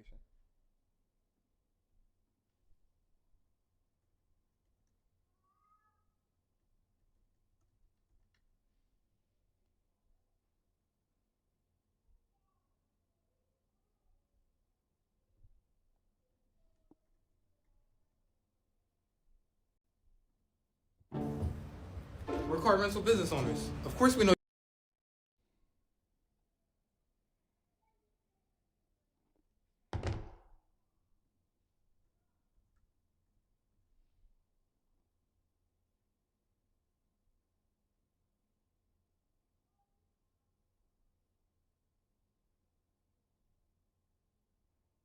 I'll pull it up. We'll talk about it on After Hours. Y'all said After Hours we need unfiltered AD. Okay, I can't show everything. I don't want to show everything. Let's get back to the migrant crisis. I could be wrong. I'm gonna do some research and we're gonna evaluate what's going on with the migrant crisis. All right, let's get back to it. No buses from the southern border expected to arrive here in Chicago today. Second day in a row without migrants arriving by bus, and it comes just days after Governor Pritzker reached out directly to Texas Governor Greg Abbott. In a letter, Pritzker urged Governor Abbott to pause drop-offs this past weekend due to the winter storm. Abbott replied that Texas will continue to send migrants until the president secures the border. On that topic, tomorrow Mayor Brandon Johnson was set to hold a meeting with other local mayors to discuss the migrant situation. That meeting's been postponed to Wednesday, yes, due to weather. The mayors are set to discuss strategies to deal with the influx of new arrivals, including new bus ordinances, which many suburbs have adopted in recent weeks. So Greg Abbott has basically replied to the request from the governor of Illinois. And they basically said, listen, I know you asking me not to send no more migrants here, but what you need to do is advocate for them fixing what's going on at the border. What you need to do is fix for what's going on at the border. This is the general sentiment as far as immigration being a top issue for voters and what their sentiment is. 1,000 miles from the border is where I am, but immigration and border control are major issues in tonight's Republican caucus, and boy, have the politics changed. A CBS News poll finds More than 80% of Republican primary voters nationwide now agree with a recent comment from Donald Trump that immigrants coming here illegally are, and I quote, poisoning the blood of the country. Now every Republican candidate is vowing to get tough on the border. And what we found walking around Iowa is that is exactly what many Republican voters want to hear. I would build a great wall. In the footsteps of Donald Trump in 2016, you've got an open border where terrorists can come through. Every Republican candidate is taking a harsh approach to the border in 2024. They all have to go back. We have to enforce the rule of law in this country. And that's a worry for people like Sonia Morciego, who arrived here from Honduras on foot more than 30 years ago. I came here to this beautiful country because we have a lot of opportunities if we have one purpose, to come to work. So I came in 1990, illegal. After shoveling snow to open the liquor store she owns in Marshalltown, Iowa, she told us today's politicians just don't understand people like her. I didn't stop working since I came to this country. I work very hard, every day. But Republican voters sure seem to have made up their minds. Nearly 3 out of 4 hope to see immigration numbers decline, with most believing that newcomers are making crime, drugs, the economy, and even the country's social and moral values worse. And I agree. 100%. You know, let me tell you what the main issue is with illegal immigration. I found an article, Anton, that says Kappa Kappa Gamma has a biologically born male that identifies as a female. Really, Yakar? Interesting. We will address that on After Hours. No worries. Make sure y'all subscribe to After Hours. It's going to be a great show tonight. The problem with illegal immigration is, A, that it's illegal. So just because you did the wrong way does not make it right. That's number one. The second problem with illegal immigration is there's too many people flooding into the country that we have no purpose or we don't understand why it's happening. The third problem with illegal immigration is that the fabric, the very fabric of what America is, as far as what we came together after so many years of wrestling, wrangling, racism, issues, civil rights, wars, civil wars, is that when we came together and what it is that we stood for, as far as even if you disagree, even if you're on the right or you're on the left, that we all came together, we're more divided than ever. And there is no identity for what America is because everybody is bringing their own culture over here, which is then influencing what we set the standard to be and what we warred so hard for. So when you see people over here and they can't even speak English, but when you start to have to learn Spanish to even be able to go into certain parts of the country, that is a problem. It's a problem. When they then don't even understand the culture by which they're joining, but they're coming over here just to make a bunch of money and then they can send all of that money back home, that is a problem. It's a problem. When you let so many people in illegally and you have no purpose for them, or at least the American people that's already here don't understand why they're coming over here, that is a problem. When they are not coming over here legally, but illegally, and then we're forced to pay our tax dollars in order to make sure that they're taken care of. See, that woman is saying that American politicians don't understand. No, politicians are just a representation of the people. We pay their salary. We pay the salary of the politicians. We pay the salary of the police officers. We have to give our tax dollars over and so they can have all of these social services. When they then dedicate their monies and they say that we're going to give over 70, 80, 100 million, billions of dollars in order to support staffing companies, in order to make sure you're housed, fed, healthcare coverage, schools, you don't pay any taxes in this country and you send a lot of your money home, that is an issue. That is a problem. So when we talk about illegal immigration, because legal immigration is you doing it the right way, and then we also want to vet for getting the best of people that's actually looking to pour into being in this country. I don't understand why that's so difficult for you to grasp.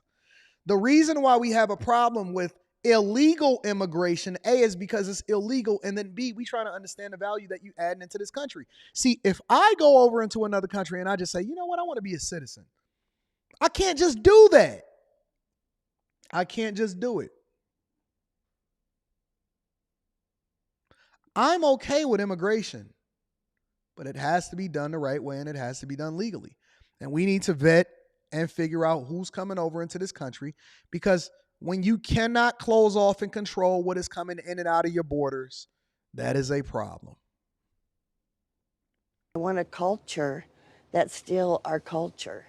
Janita Boyd is one of those Republicans in Marshalltown. People don't want to move here. They call us Little Mexico. Since 1990, the Hispanic population here has jumped from less than 1% of the town to more than a third, with many finding work at a meatpacking plant that anchors the local economy. What's so different about the people coming over now compared to the many waves and generations of Americans who've come over before in one way or another? I think it's the numbers. You know, there's just so many, and it's hard to assimilate that many people. Not only is it hard to assimilate that many people, most come over here not even understanding English to begin with. Most come over and is not contributing into society as a tax-paying citizen. Most come over and they're looking for opportunity. You can't blame them. You can't blame them. Why can't you blame them? Because most people are going to try to do the thing that's in their own best interest. They're selfish. But then that goes against the very fabric and the principle of why it is that, look, you know what they're complaining about in other countries? A lot of y'all are considering yourselves passport sisters and passport bros. You know what they complaining about? You know why I don't agree with a lot of it? It's because you're taking your money and your standard of living and you're upending and you're changing the very culture and the fabric of the people that live in a lot of these other countries, meaning you're gentrifying it in a negative way. You're raising the cost of living, pushing out the locals, changing the culture, going over there and taking a women and taking a men, and you're ruining the foundation of what they built as a community. And so when we go over into other places, we're not culturally sensitive in the same way that they're not culturally sensitive to what we're doing over here in America. So if you go over there, and I've always said this on a regular basis, if you go over there looking to add value, become a part of the culture, understand the culture, learn, evolve, become a benefit to the people, not just come over there and go over there for your own selfish reasons, then it is a good thing. But just to go over there so that your dollar goes further, because that is selfish. You don't understand how you're disrupting the very industries that thrive and the people that live there. And so it's bad on both sides. When you go over into a place, are you culturally sensitive? Are you trying to understand exactly what the people are? Are you upending? Are you raising the prices? Are you gentrifying the area? Are you messing up what's going on over there? Because a lot of people are not looking to understand the culture. They're just looking to take away from it so they can make themselves feel better. It's not about the women. I understand that you're looking for a better woman. But are you actually trying to understand what their cultural norms are? And are you disrupting what it is that they have going on over in that environment? Because guess what? A lot of the locals don't want you there. And obviously I'm not talking to all, but I'm telling you the reality. I'm giving you the reality. It's not always a good thing just because you got money and you going over to somewhere. That's the same thing that you say when you say all of these Chinese people don't even live in America, but they buying up all the land. How are you any different? So you doing what rich people doing to you when you complaining about it over here, but then you doing it to them because to you just regular, but to them, you rich. How is it any different? How is it any different when you go over, don't understand the culture, but disrupt what it is that they got going over there because you see it in your best interest and you want to make sure that you have a good time and that you feel good about yourself? But then you sit here and you complain about what happens over here in America and say, oh my God, I can't believe what's happening or whatever, or they gentrify. You get mad when they come in and they try to change your hood. But then you go into a whole nother country and you change the very fabric by which they live.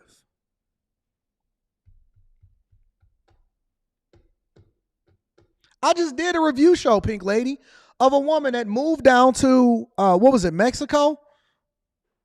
I'll pull it up for you. Hold on.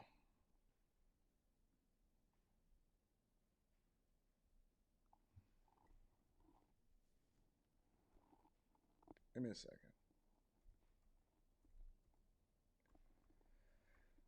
Let me see.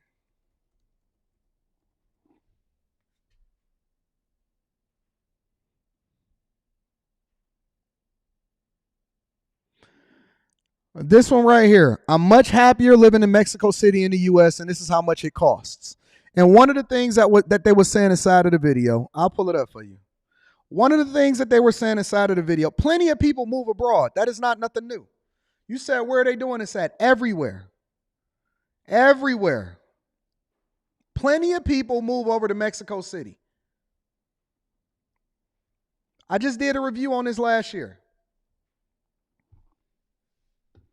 This is one of the videos that you can review. It's on CNBC's Make It. It says, I'm much happier living in Mexico City than the United States of America. But I work fewer hours. I am less stressed. And overall, my life is just filled with much more positivity and joy. I love my life. My name is Adelia Borishade. I am 48 years old. I quit my teaching job in the US, and now I live in Mexico City.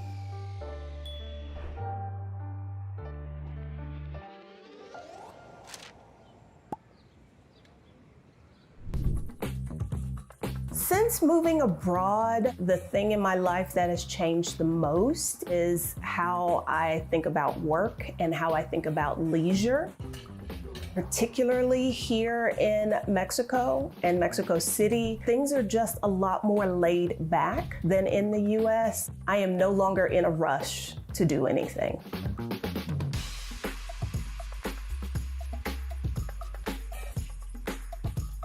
My days are filled with exploring the city, visiting museums, trying new cafes and restaurants, attending various events that the city puts on, going to dinner and jazz down the block. I take naps now. I didn't do that before. I worry about money less here, and it's not a factor of I have more of it, because I don't. But it is more of the way the system is set up. I've got more options here than I did in the US if things were to go south financially.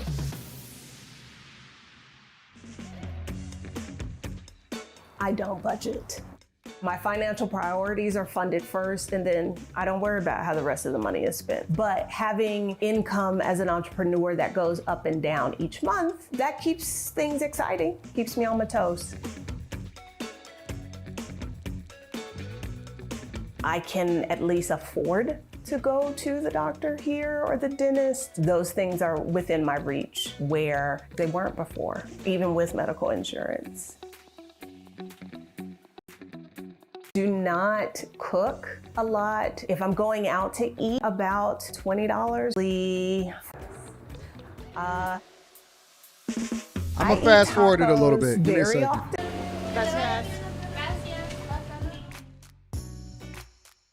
Worked about a point where I was like, She got divorced around the time that she turned 40. That's one of the biggest things. She got divorced and she couldn't afford to live in the United States of America. So she went over to Mexico City where her money went further, okay? the impetus for my move abroad was a realization that the life I wanted to live, I could not live in the United States. And it turns out I was right. I could have the life I wanted somewhere else.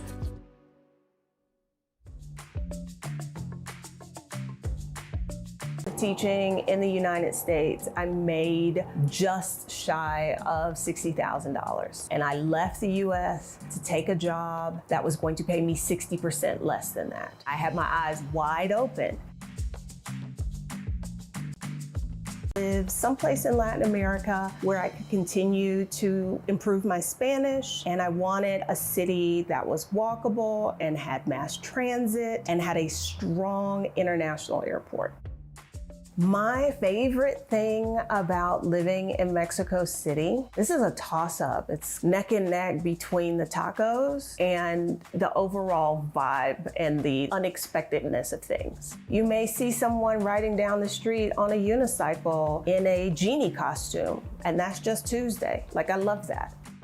I've become an entrepreneur, which was kind of a surprise. I have been working primarily doing financial education, financial coaching, along with some relocation coaching.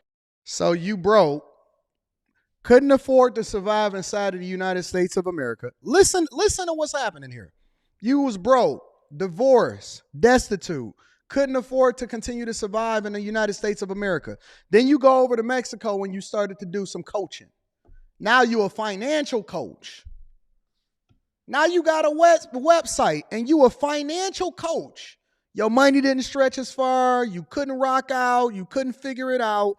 You went over there and now you a financial coach over in Mexico City. This is what norm is. It's no different than you over here. You was making whatever it is that you was making. You ruined your communities. You messed up your monies. You ruined your neighborhoods. And now you rich over there in Thailand. Listen, this is what y'all do. And this is what you're also complaining about is happening inside the United States of America. And more recently around the world, living on less money. That made me reevaluate kind of everything. I looked at the money I'd set aside for retirement, and all of a sudden, FIRE, financial independence, retire early, became an option when it was not an option previously.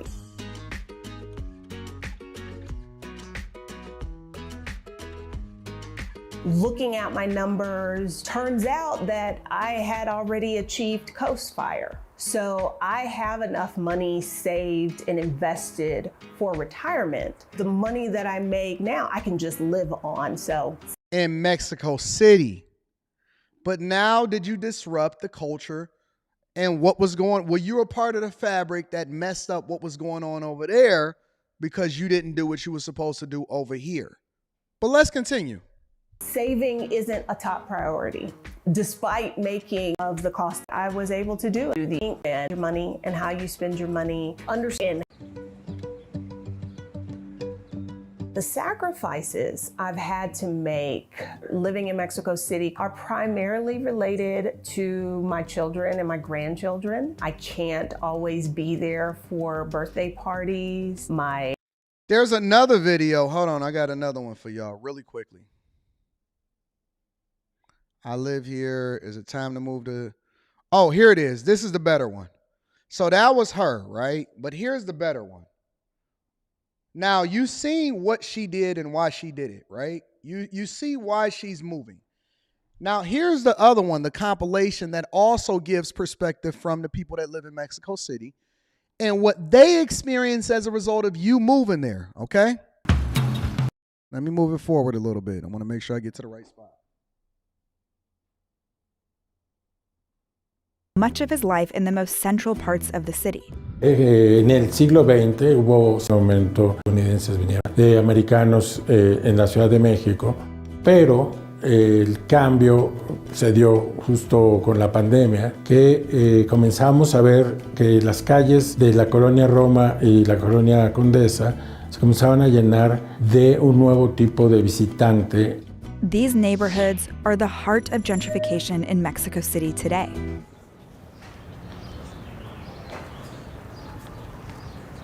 So at the moment we're walking around Condesa neighborhood and we're going straight to Roma Norte. This is Leticia, a local architect with a focus on urban communities. This neighborhood and Roma Norte is where we see the concentration of tourists, people that are coming to live temporarily here in Mexico or permanent. They establish here and they usually don't go out that much. So this sometimes can be a little bit like Mexican Disneyland. So Roma and Condesa, there's a lot of people who make fun. They're like, we need a visa now to go to those neighborhoods. People saying like, oh, now dogs speak English. Los barrios Roma Condesa no eran unos barrios populares, eran unos barrios de clase media que de hecho se habían despoblado después del temblor de 1985. The digging continues, the death toll rises. more than 250. Habían sido repoblados por los jóvenes, par apartamentos. Temblor de destinados de los habitantes a otras partes de la ciudad. Lo que estamos viviendo es una segunda ola de gentrificación. When the pandemic hit in 2020, Mexico kept its borders open to American tourists. This allowed remote workers from the U.S. to enter the country freely on tourist visas for up to 6 months. Americans can also apply for a temporary residency visa that allows them to work remotely in the country for up to 4 years.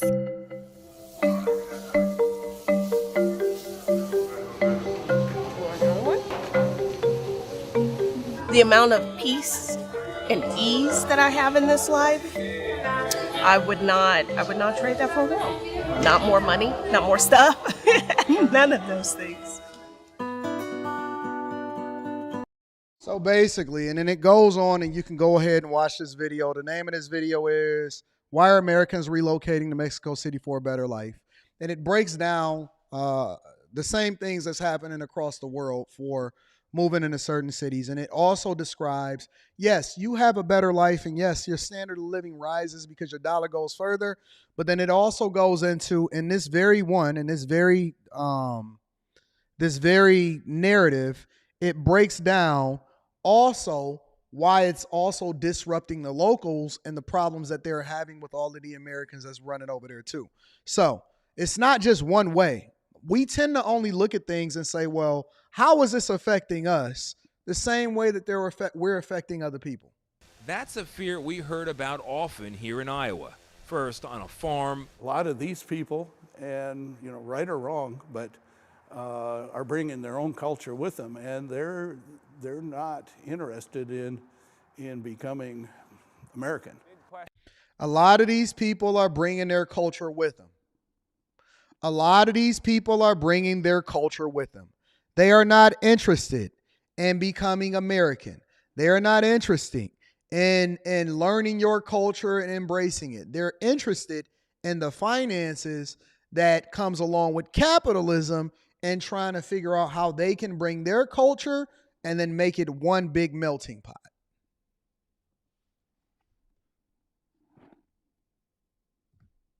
It's the truth. It's the truth. With everything that happens in life, you need balance because there's a yin and a yang that comes along with it. There's a benefit and a problem that comes along with it. Truckers Travel says, so why is this a problem?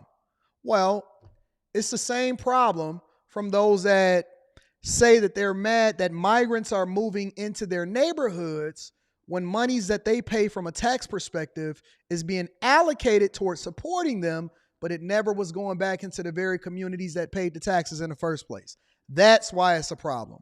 I can name you 10 different reasons why it could be a problem.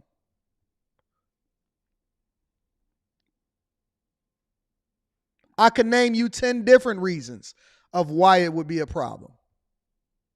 When they determine what's being taught in the public schools that you pay taxes for, based off of trying to accommodate and adjust for other people that then disrupt the learning process for your children, when again, it comes based off of your property taxes, that could be a problem.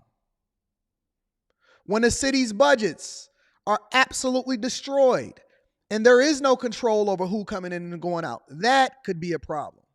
When they have to lower the budgets over in New York based off of sanitation, when they already having a rat problem, and there's having lower police, right? Because they can't replenish the police force. And then we have to raise wages, and these people are not paying taxes the way that they're supposed to pay taxes. That could be a problem. Listen, it's all a death spiral when you start to have all of these different issues converge upon each other. And it's the reason why the governor of Texas and Greg Abbott is forcing everybody else to share in the pain, because not only does it bring awareness to the problem that Texas has been suffering through for an extended period of time, but it's also because it's a problem. It is a issue that is plaguing their economy, that is stymieing growth, real growth, economic growth all across the board, versus having cheap independent labor and illegals doing things that they're not supposed to be doing in the first place. It's a problem across the board. It's absolutely a problem. But listen, do what you feel is best, because I know that everybody going to do what they want to do anyway. So, what am I? Who am I to hold people accountable for what it is that they want to do? Let me read some of these super chats, and then we're going to continue over with the show. We got a couple different things that we want to cover before we get up out of here. Happy Founders Day to the ladies of Zeta Phi Beta, says Aaron. Shout out to Aaron. Brooke Dale Broker says, I got you, big dog. Thank you. And threw that 10 ball inside of the collection plate. I appreciate you. Anthony Boom is in the building, says, funny, but no funny. Not funny when you walk across the border illegally. You shouldn't be hiding, not on the news, telling on yourself and holding us accountable for not understanding your plight. Pookie's friend Ray Ray says, I just dropped the... Oh, Jesus. Thank you for the super chat. I appreciate you. Marcus Hill says, good afternoon, AD and the fellow bag chasers. Anton, correct me if I'm wrong, but a decent amount of foreigners don't care for Americans to live there. No, they don't. I don't believe so. It's a set that care, that benefit from it, and it's a set that don't. Marriage, Politics, and Sports is in the building, says she violated the prime directive. I appreciate you, Marcus. Marriage, Politics, and Sports. Marcus Hill says, you being able to take your USD to a country where it's worth more and experiencing a different culture is a privilege. I agree. What we got going on next, guys? California's budget. Speaking of migrants, California's budget deficit and an upcoming wealth tax on Californians and New Yorkers. California and New Yorkers pay the most taxes for anybody in the entire country. They pay more taxes than any other state in the entire country as far as the citizens and the tax rate that goes on inside of those states. More taxes than anywhere else. And Gavin Newsom, oh God, did we just do that wrong? All right, hold on. Give me a second. Gavin Newsom, the governor of, what's the name? Snake Plissken. Escape from LA. The governor of Escape from LA. Gavin Newsom. Hold on. All right, let's see if we can get this right. There we go. All right, we back in the building. He wants to explain how he's going to manage this budget deficit and also what's going to come forth as a part of this new wealth tax that they implemented, as though the people are not taxed enough.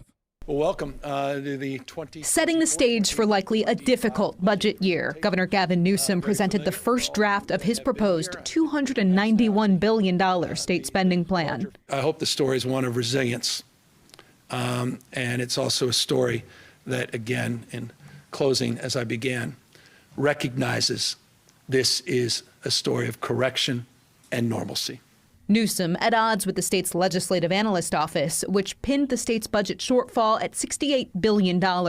Newsom says he expects the number to actually be $37.9 billion, expecting the state to have more revenue than the LAO predicts. How do you have that big of a difference when you're doing budget planning? How is it that much big of a difference to where the actual projection, according to the state legislators, is saying, listen, the shortfall is really going to be about $68 billion. Gavin Newsom, in order to make himself look better, is saying, nah, it's a little bit more closer to $38 billion. So you telling me there's a $30 billion difference in where you guys stand on what you think the projected numbers is going to be as far as the budget. Listen, across the board, there's a budget deficit. Either way, you're still in a hole. Either you're going to be in a hole $38 billion or you're going to be in a hole $68 billion. You pick and choose which one, right?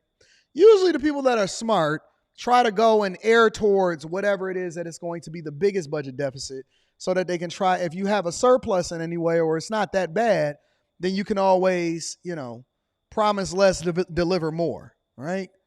But you know that the majority of the people that pay almost close to half, the 1%ers in California that pay close to half of all of the taxes are fleeing in droves. Absolutely getting the heck out of California. Still, with the state short billions, Newsom proposes making cuts to programs related to housing and climate. Schools appear spared from cuts for now. Newsom wants to also delay spending billions, including a pause to money that would help raise the health care minimum wage to $25 an hour. But he's committed to keeping California's program that provides health care to undocumented immigrants. To help fill the gap, Newsom says he wants to pull about $12 billion from the state's rainy day fund, which will require him to declare a budget emergency. This is the red flag inside of every politician's back pocket. When they declare something to be a crisis or emergency, I want y'all to pay attention to this. For every person in your state, no matter what state that you live in, remember this, that if a politician declares it to be a emergency or a crisis, they then have the power to kind of do a little bit more than what they wanted, than what they originally were tasked to do, because they can tap into resources, they can tap into rainy day funds, they can then allocate monies to go and manage it according to how they see fit. They don't necessarily have to tap into what's going on as far as the other parts of the legislature that is there to prevent them as checks and balances. They don't have to answer it. And this happens in mayors, governors, and even presidents. When you declare something, war, crisis, emergency, any of those key words, you then have autonomy to do what you want to do with the monies, way more power to do what you wanted to do with the monies than you had previously. Remember that, okay? And so in order for him to tap this rainy day fund, he would have to declare this an emergency, a crisis. When do you intend, or would you intend, to declare that? When we need to, not for many, many months. Newsom spent part of his presentation rejecting a proposed tax on wealthy Californians. We asked about the possibility of any future tax increases. You've been clear about how you feel about the wealth tax. Are you committed to not raising any taxes to close this gap? I don't know how many times I have to. I'm just not going to say it again because I say it every single year. It's infuriating because I guess everybody needs the same story and needs to regurgitate the story. Maybe you guys have some advice for me. Honestly, so no. Republicans pleased by this position, but say Newsom's budget overall will not work. Worried the governor assumes the state might have more money than it actually will. The governor spent a lot of time talking about the plethora of details in the budget, but that is not as important as his approach to solving the deficit, because if that's wrong, all of those details of the budget are severely threatened. Now, this officially kicks off the negotiations on the state spending plan between state lawmakers and the governor. Hearings on this will begin later this month here at the state capitol. Reporting in downtown Sacramento, Ashley Zavella, KCRA3 News. And the governor says that. So let's talk about this wealth tax for New York and California that's being considered. Let's talk about how they plan to fill the holes within the budget by then taking more money out of your pockets. The harder you work, the more you have to pay, the more people you have to support, including, and again, I brought this up and I don't want you guys to forget, so a lot of times I have to remind you, they have passed free health care for migrants over in California. They want them to get the health care coverage that they need, regardless of whether or not they are American citizens. This is a part of the budget over there in California. So when you talk about a budget deficit or a shortfall and who's going to pay for it, that's the only question that we have to have in this conversation. 2023 actually saw tax revenues decline in 40 states. The biggest losers, New York and California. So lawmakers are now considering new wealth taxes. Let's get out to Robert Frank with more. Robert? Okay, the drop in IPOs and stock sales last year, adding to the fiscal crisis that's emerging in high-tax states. As you mentioned, tax revenue declined in 40 states, with the highest tax states hit hardest. California saw a 25% drop in revenue. That's comparable to the financial crisis and the dot-com bust. The state now faces a $68 billion deficit. That is the largest in California history. New York's tax revenue expected to drop by $10 billion next year. That could lead to a $4 billion deficit. $10 billion the year after that. Both states now battling demands to cut spending or raise taxes. California legislators proposing a wealth tax that would be 1% on total wealth over $50 million and 1.5% on billionaires. New York also looking to tax billionaires on their unrealized capital gains, as well as tax those of their higher incomes, making more than $450,000 a year. So, as you make more money, incomes over $450,000 a year, unrealized gains. What are unrealized gains? What are unrealized gains? Meaning that you haven't even been able to declare this on your tax. They want to go into everything that you put together. The richer you become, the more money you make, the more you are going to have to put into the pot for everybody to be able to share. Anybody making over $400,000, $450,000 a year, couple, single, whatever, you're going to pay more. You're going to be there. How can you tax unrealized gains? How can you take money out of my pocket? Unrealized gains? Correct your car. You haven't even sold it to declare it. As long as I don't sell, you can't tax me. And you know how rich people get around that, right? Which is one of the ways they think that they're going to close the loophole. Well, why do you put all of your money into assets? Because anything that you have that is valued at something, especially if it's continuing to appreciate, is an asset. Anything that is worth something is an asset. Some of them are depreciating assets, such as a car. Some of them are appreciating assets, such as the stocks that you have inside of a company or the equity that you have for whatever company that you work for. Well, if I decide not to sell it, you remember a couple years back where Elon Musk, before he bought Twitter, he had to actually sell a portion of what it is that he owned in Tesla. And then he was the biggest, he paid the most taxes of anybody in the United States of America. Oh, okay. Well, prior to that, right, he was able to borrow against it if he wanted to and not have to pay taxes as a result of it.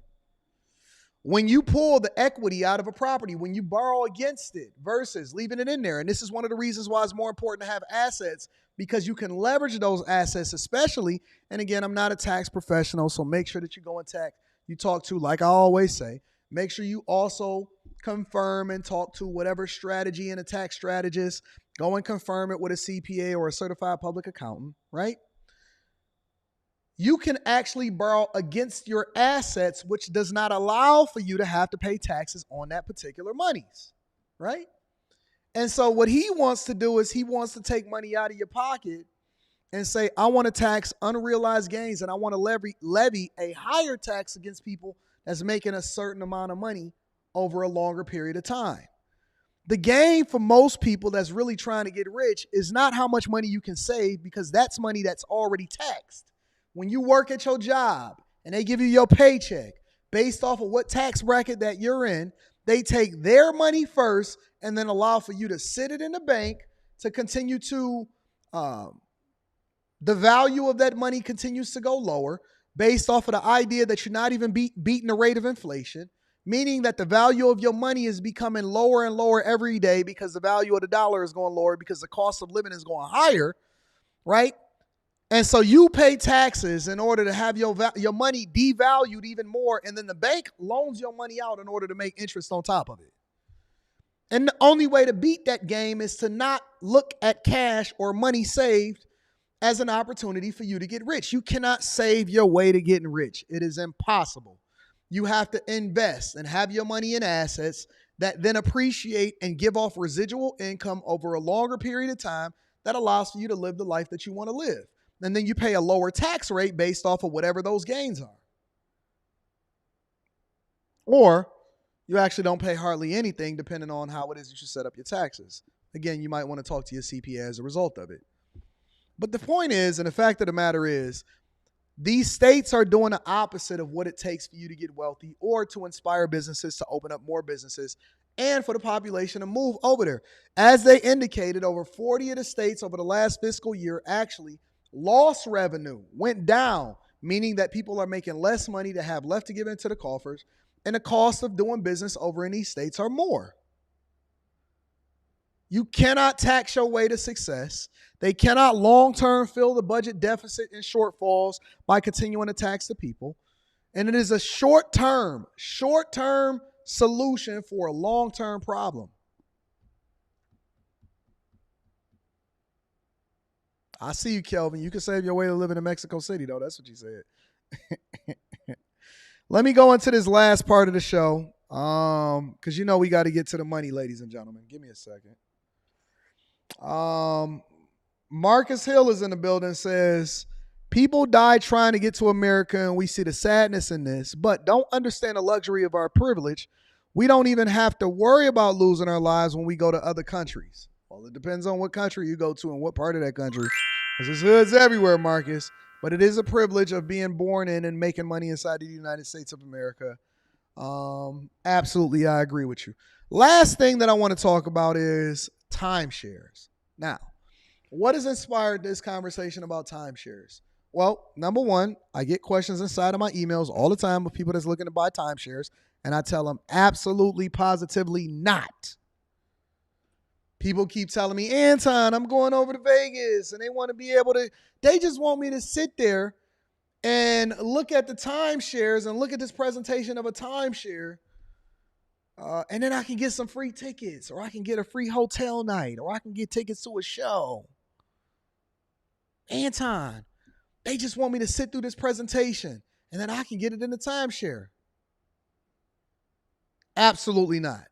If you cannot afford to go on that vacation without having to go sit through a timeshare presentation, thinking that they don't have high pressure sales tactics in order to get you to sign up, if you want to go on vacation and go and listen to a timeshare, then you probably need to realign your priorities and save a little bit more before you go on that vacation in the first place. But timeshares, people ask me all the time, Anton, should I get into a timeshare? Anton, my girlfriend is telling me that we need to get a timeshare. Anton. And then, almost as though the algorithm was listening to my conversation, I get a video that pops up on my algorithm that basically speaks about the dark side of timeshares. Go ahead and take a look, y'all. Nearly 440,000 transactions and $10.5 billion in total industry sales in 2022, a 30% rise in prices in just 5 years. That's the timeshare industry. It was really a post-pandemic winning sector. It was not incentives or lower prices by any means. It was consumers staying at home and consumers having more money and willing to spend it. Nearly 10 million U.S. households own a timeshare, but despite a massive industry and rapid growth in recent years, it all comes with a lot of controversy. They're not held accountable for what they tell you prior to closing. So they can boldface lie to you and do whatever they have to do to make the sale, and who cares if they hurt you? Websites like Timeshare Users Group and RedWeek.com list timeshares for resale, many of them for free, but few consumers know about them, and companies rely on that lack of awareness. The actual reality is that timeshare depreciates between 90 and 100% the moment you sign that piece of paper. And if that were true and common knowledge, or the salesman presented that in the sales presentation, not a single person would buy another timeshare. Why would I want to share? I don't even like REITs, personally. That's just me personally. I don't even like REITs. Like, why would I want to share a piece of property with a bunch of people and I can only use it in certain parts of the year? Somebody said it in the chat. Hold on, let me find it. What did they say? Hold on. It was Bree Powered, or is it Bry Powered? He says, I used to work for Westgate in Orlando at the pool bar. The amount of people that got finessed buying timeshares is insane. It is not an investment. He goes on to say a little bit later inside of the chat, Chat Lives Matters. Goes on to say, oh, and good luck trying to get out of the timeshare once you buy it. Throwing money away.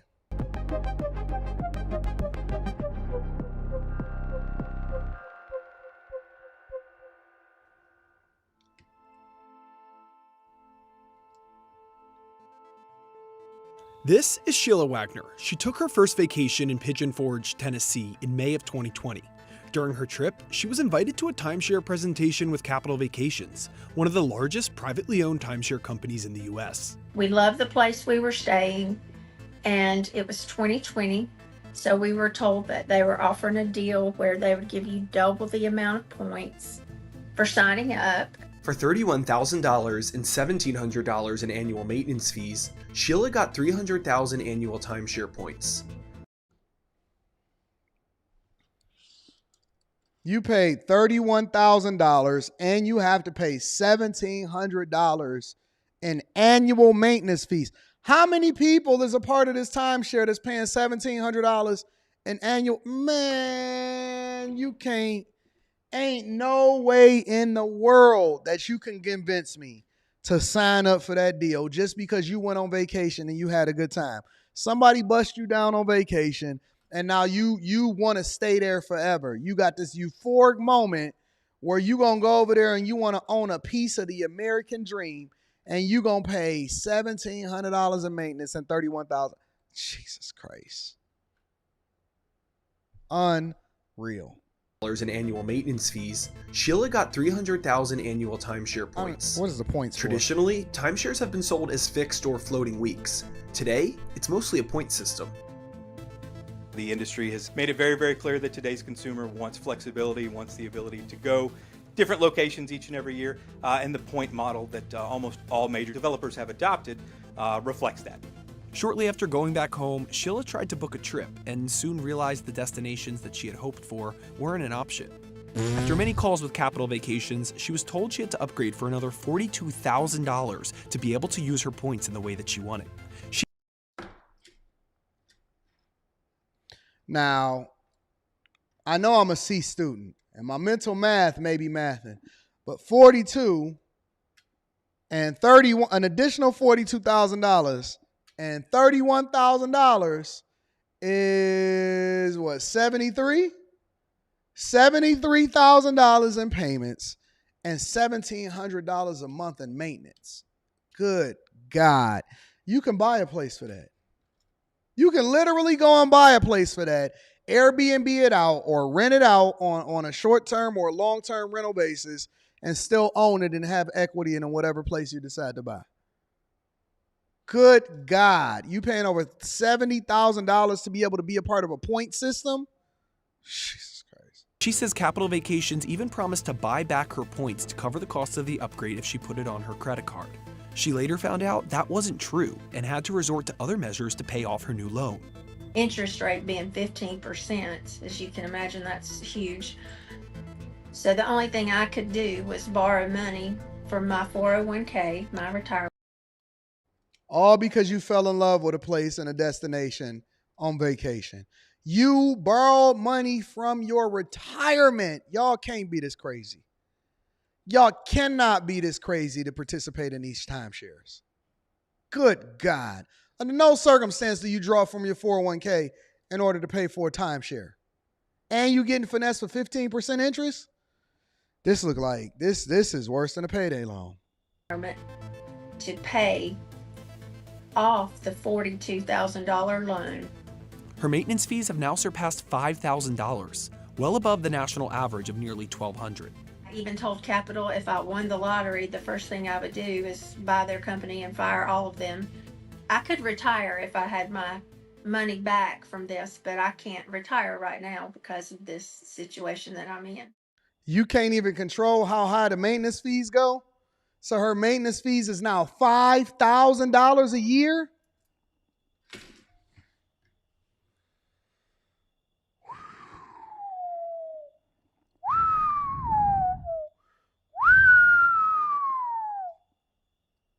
Good God. Y'all still want to own a timeshare? All right, you go ahead and you do what you want to do. Let's continue. Capital Vacations manages 170 of the roughly 1,500 timeshare resorts nationwide. Nearly half of the just over 200,000 units in the United States are in Florida, Hawaii, and California. Base heads. Some of the biggest hotel brands like Marriott and Hilton have been in the timeshare business since the 80s and 90s. The timeshare piece of the business, it was smaller. It was arguably less profitable, more capital intensive and had a lower growth rate than the hotel business that we know today. So in 2011, Marriott International spun off its timeshare business. And in 2017, Hilton and Wyndham followed suit.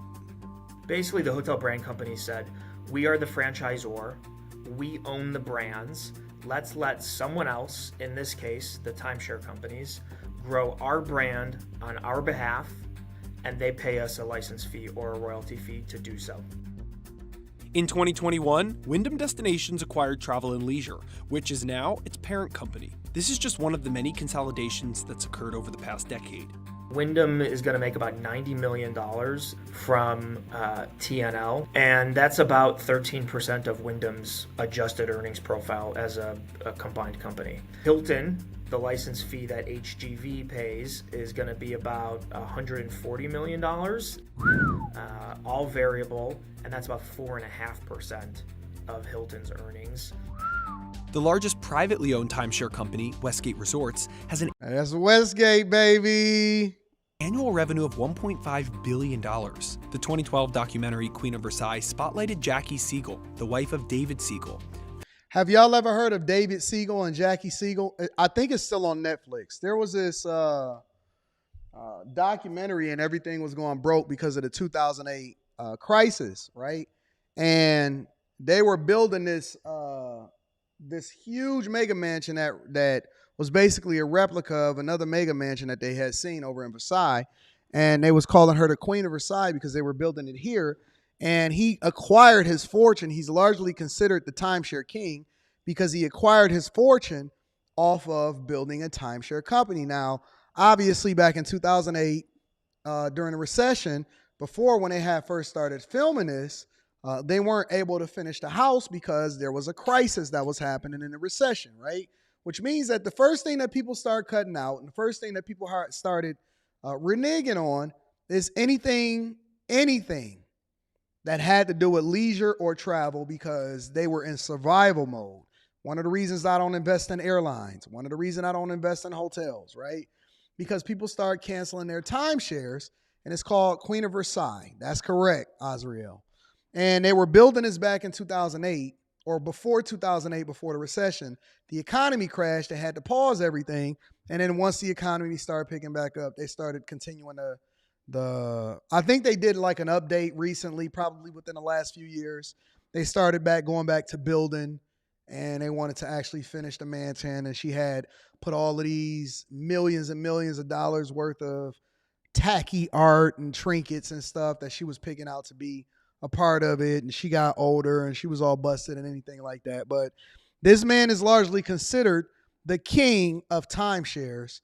And he had this greedy gold digging wife type chick who then was shooting this thing called the Queen of Versailles. And she was building this mega mansion that was basically a replica of what it is that she had experienced overseas. Founder of Westgate Resorts. I'm a 43-year-old mother of 8. Who lives in a 90,000 square foot home in Florida, modeled after the Palace of Versailles. I got the private jet experience here in my living room so I could enjoy my caviar first class.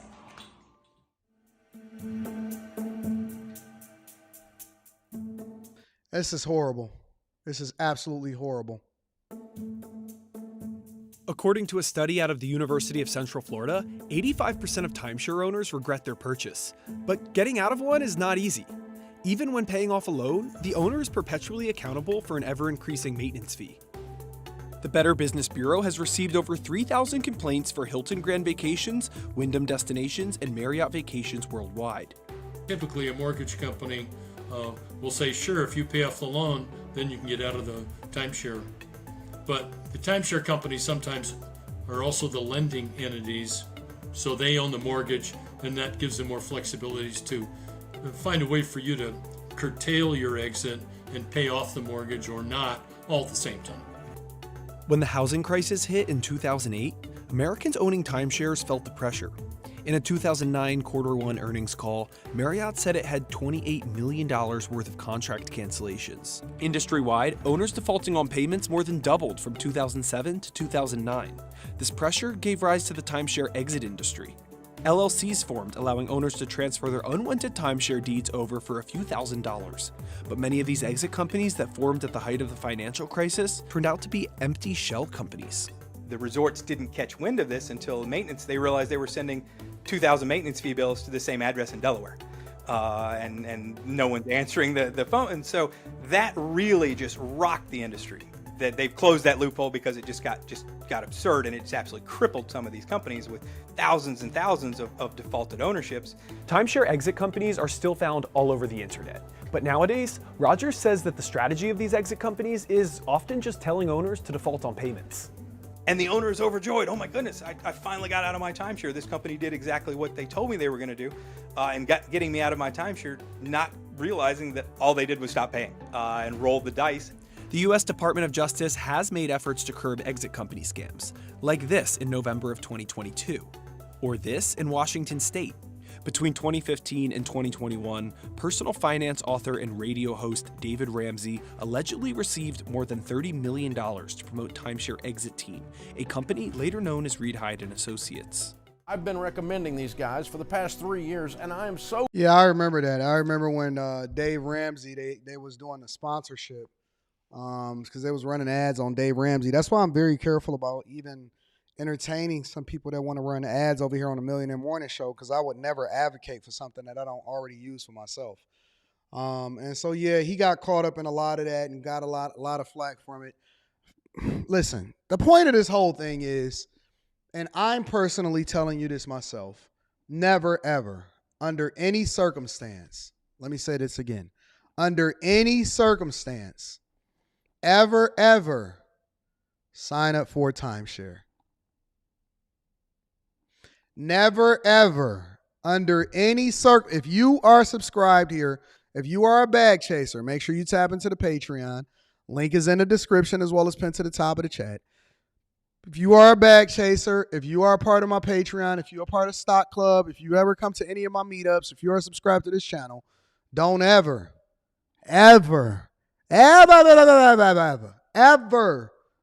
under any circumstance, sign up for a timeshare. If you call me and you say, Anton, I signed up for a timeshare, what do you think about it? I'm going to tell you you're a fool.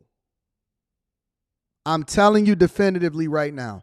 If you are my people and you're asking me, don't even ask. Do not ever, under any circumstance, even attend a meeting where they say that they're going to give you free tickets or a free trip or a free flight or a free hotel or free something to the show or whatever. Don't go to any seminars. Don't go sign up. Don't go observe it. Don't sit there with your girlfriend. Don't do nothing. Walk away. Do not ever even entertain the idea. Don't even be tempted by the idea of doing something related to a timeshare. Ever. Okay?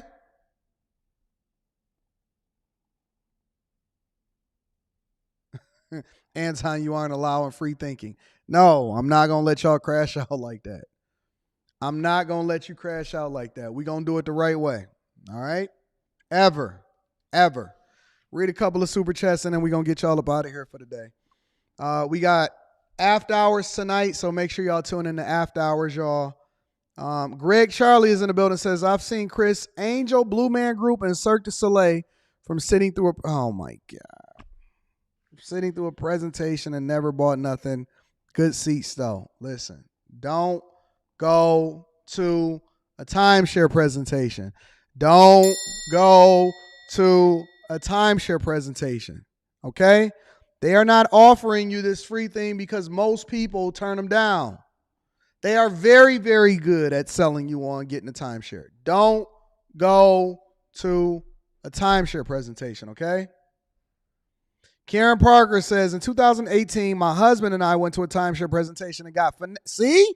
Right after they did the first one, Karen Parker then do the next one. It said, in 2018, my husband and I went to a timeshare presentation and got finessed in the worst way.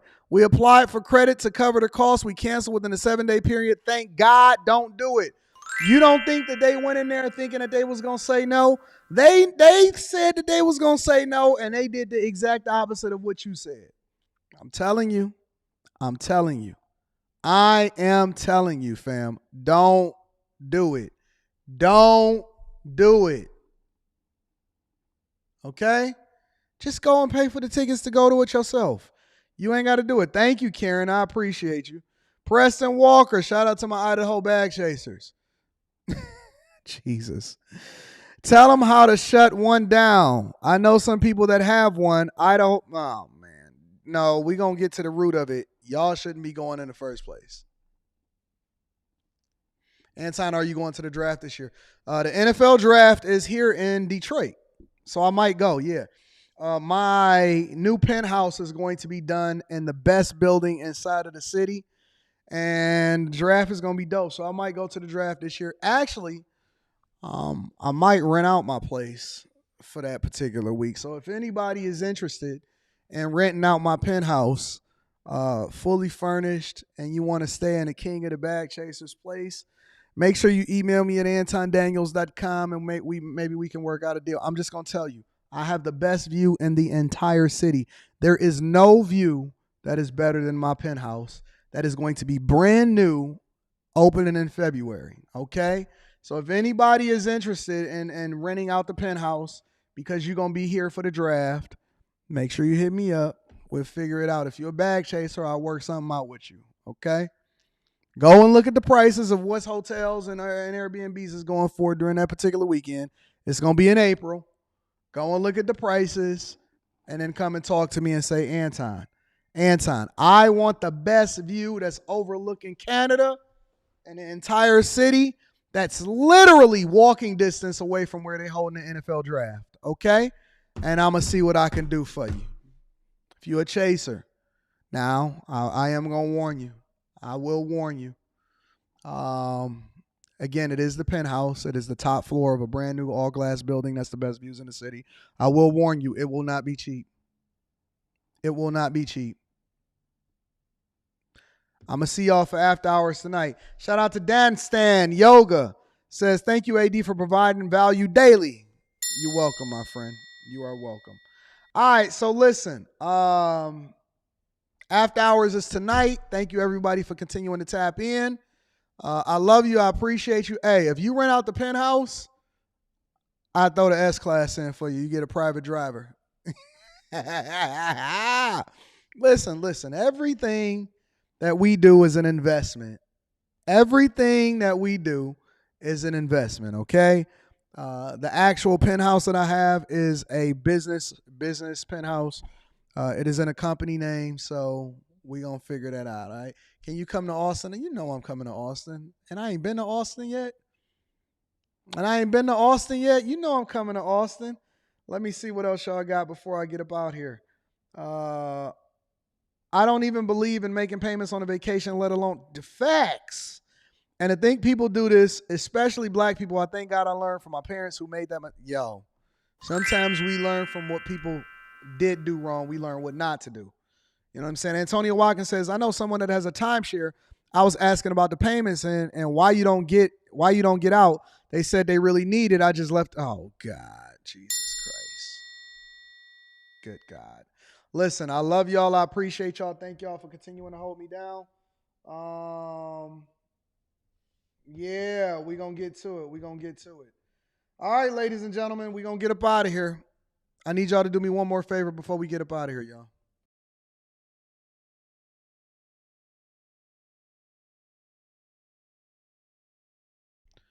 Trini Life. This is not everybody's opinion. The show that we do at night on After Hours on the After Hours channel is very similar to what we do here on the Millionaire Morning Show, except for we just talk about other popular topics in pop culture. The Monday show is a panel. The Wednesday show is kind of like a monologue, and then I take questions from people afterwards on the Anton Daniels channel. After Hours is the uncut popular culture version of the Millionaire Morning Show, okay? So it's not a bunch of people. Chat lives matters. We get it in. If you have an opportunity and you just chilling and you don't want to be bored, make sure you tap into After Hours. Come and check it out. It's pretty dope. It's a pretty dope platform. And we let the chat choose the subjects that we go over, all right? So I love y'all. I appreciate y'all. Make sure y'all send this to your family and friends. Tap into the Patreon. Link is in the description as well as pinned to the top of the chat. I love y'all. I'm going to talk to y'all later. Peace.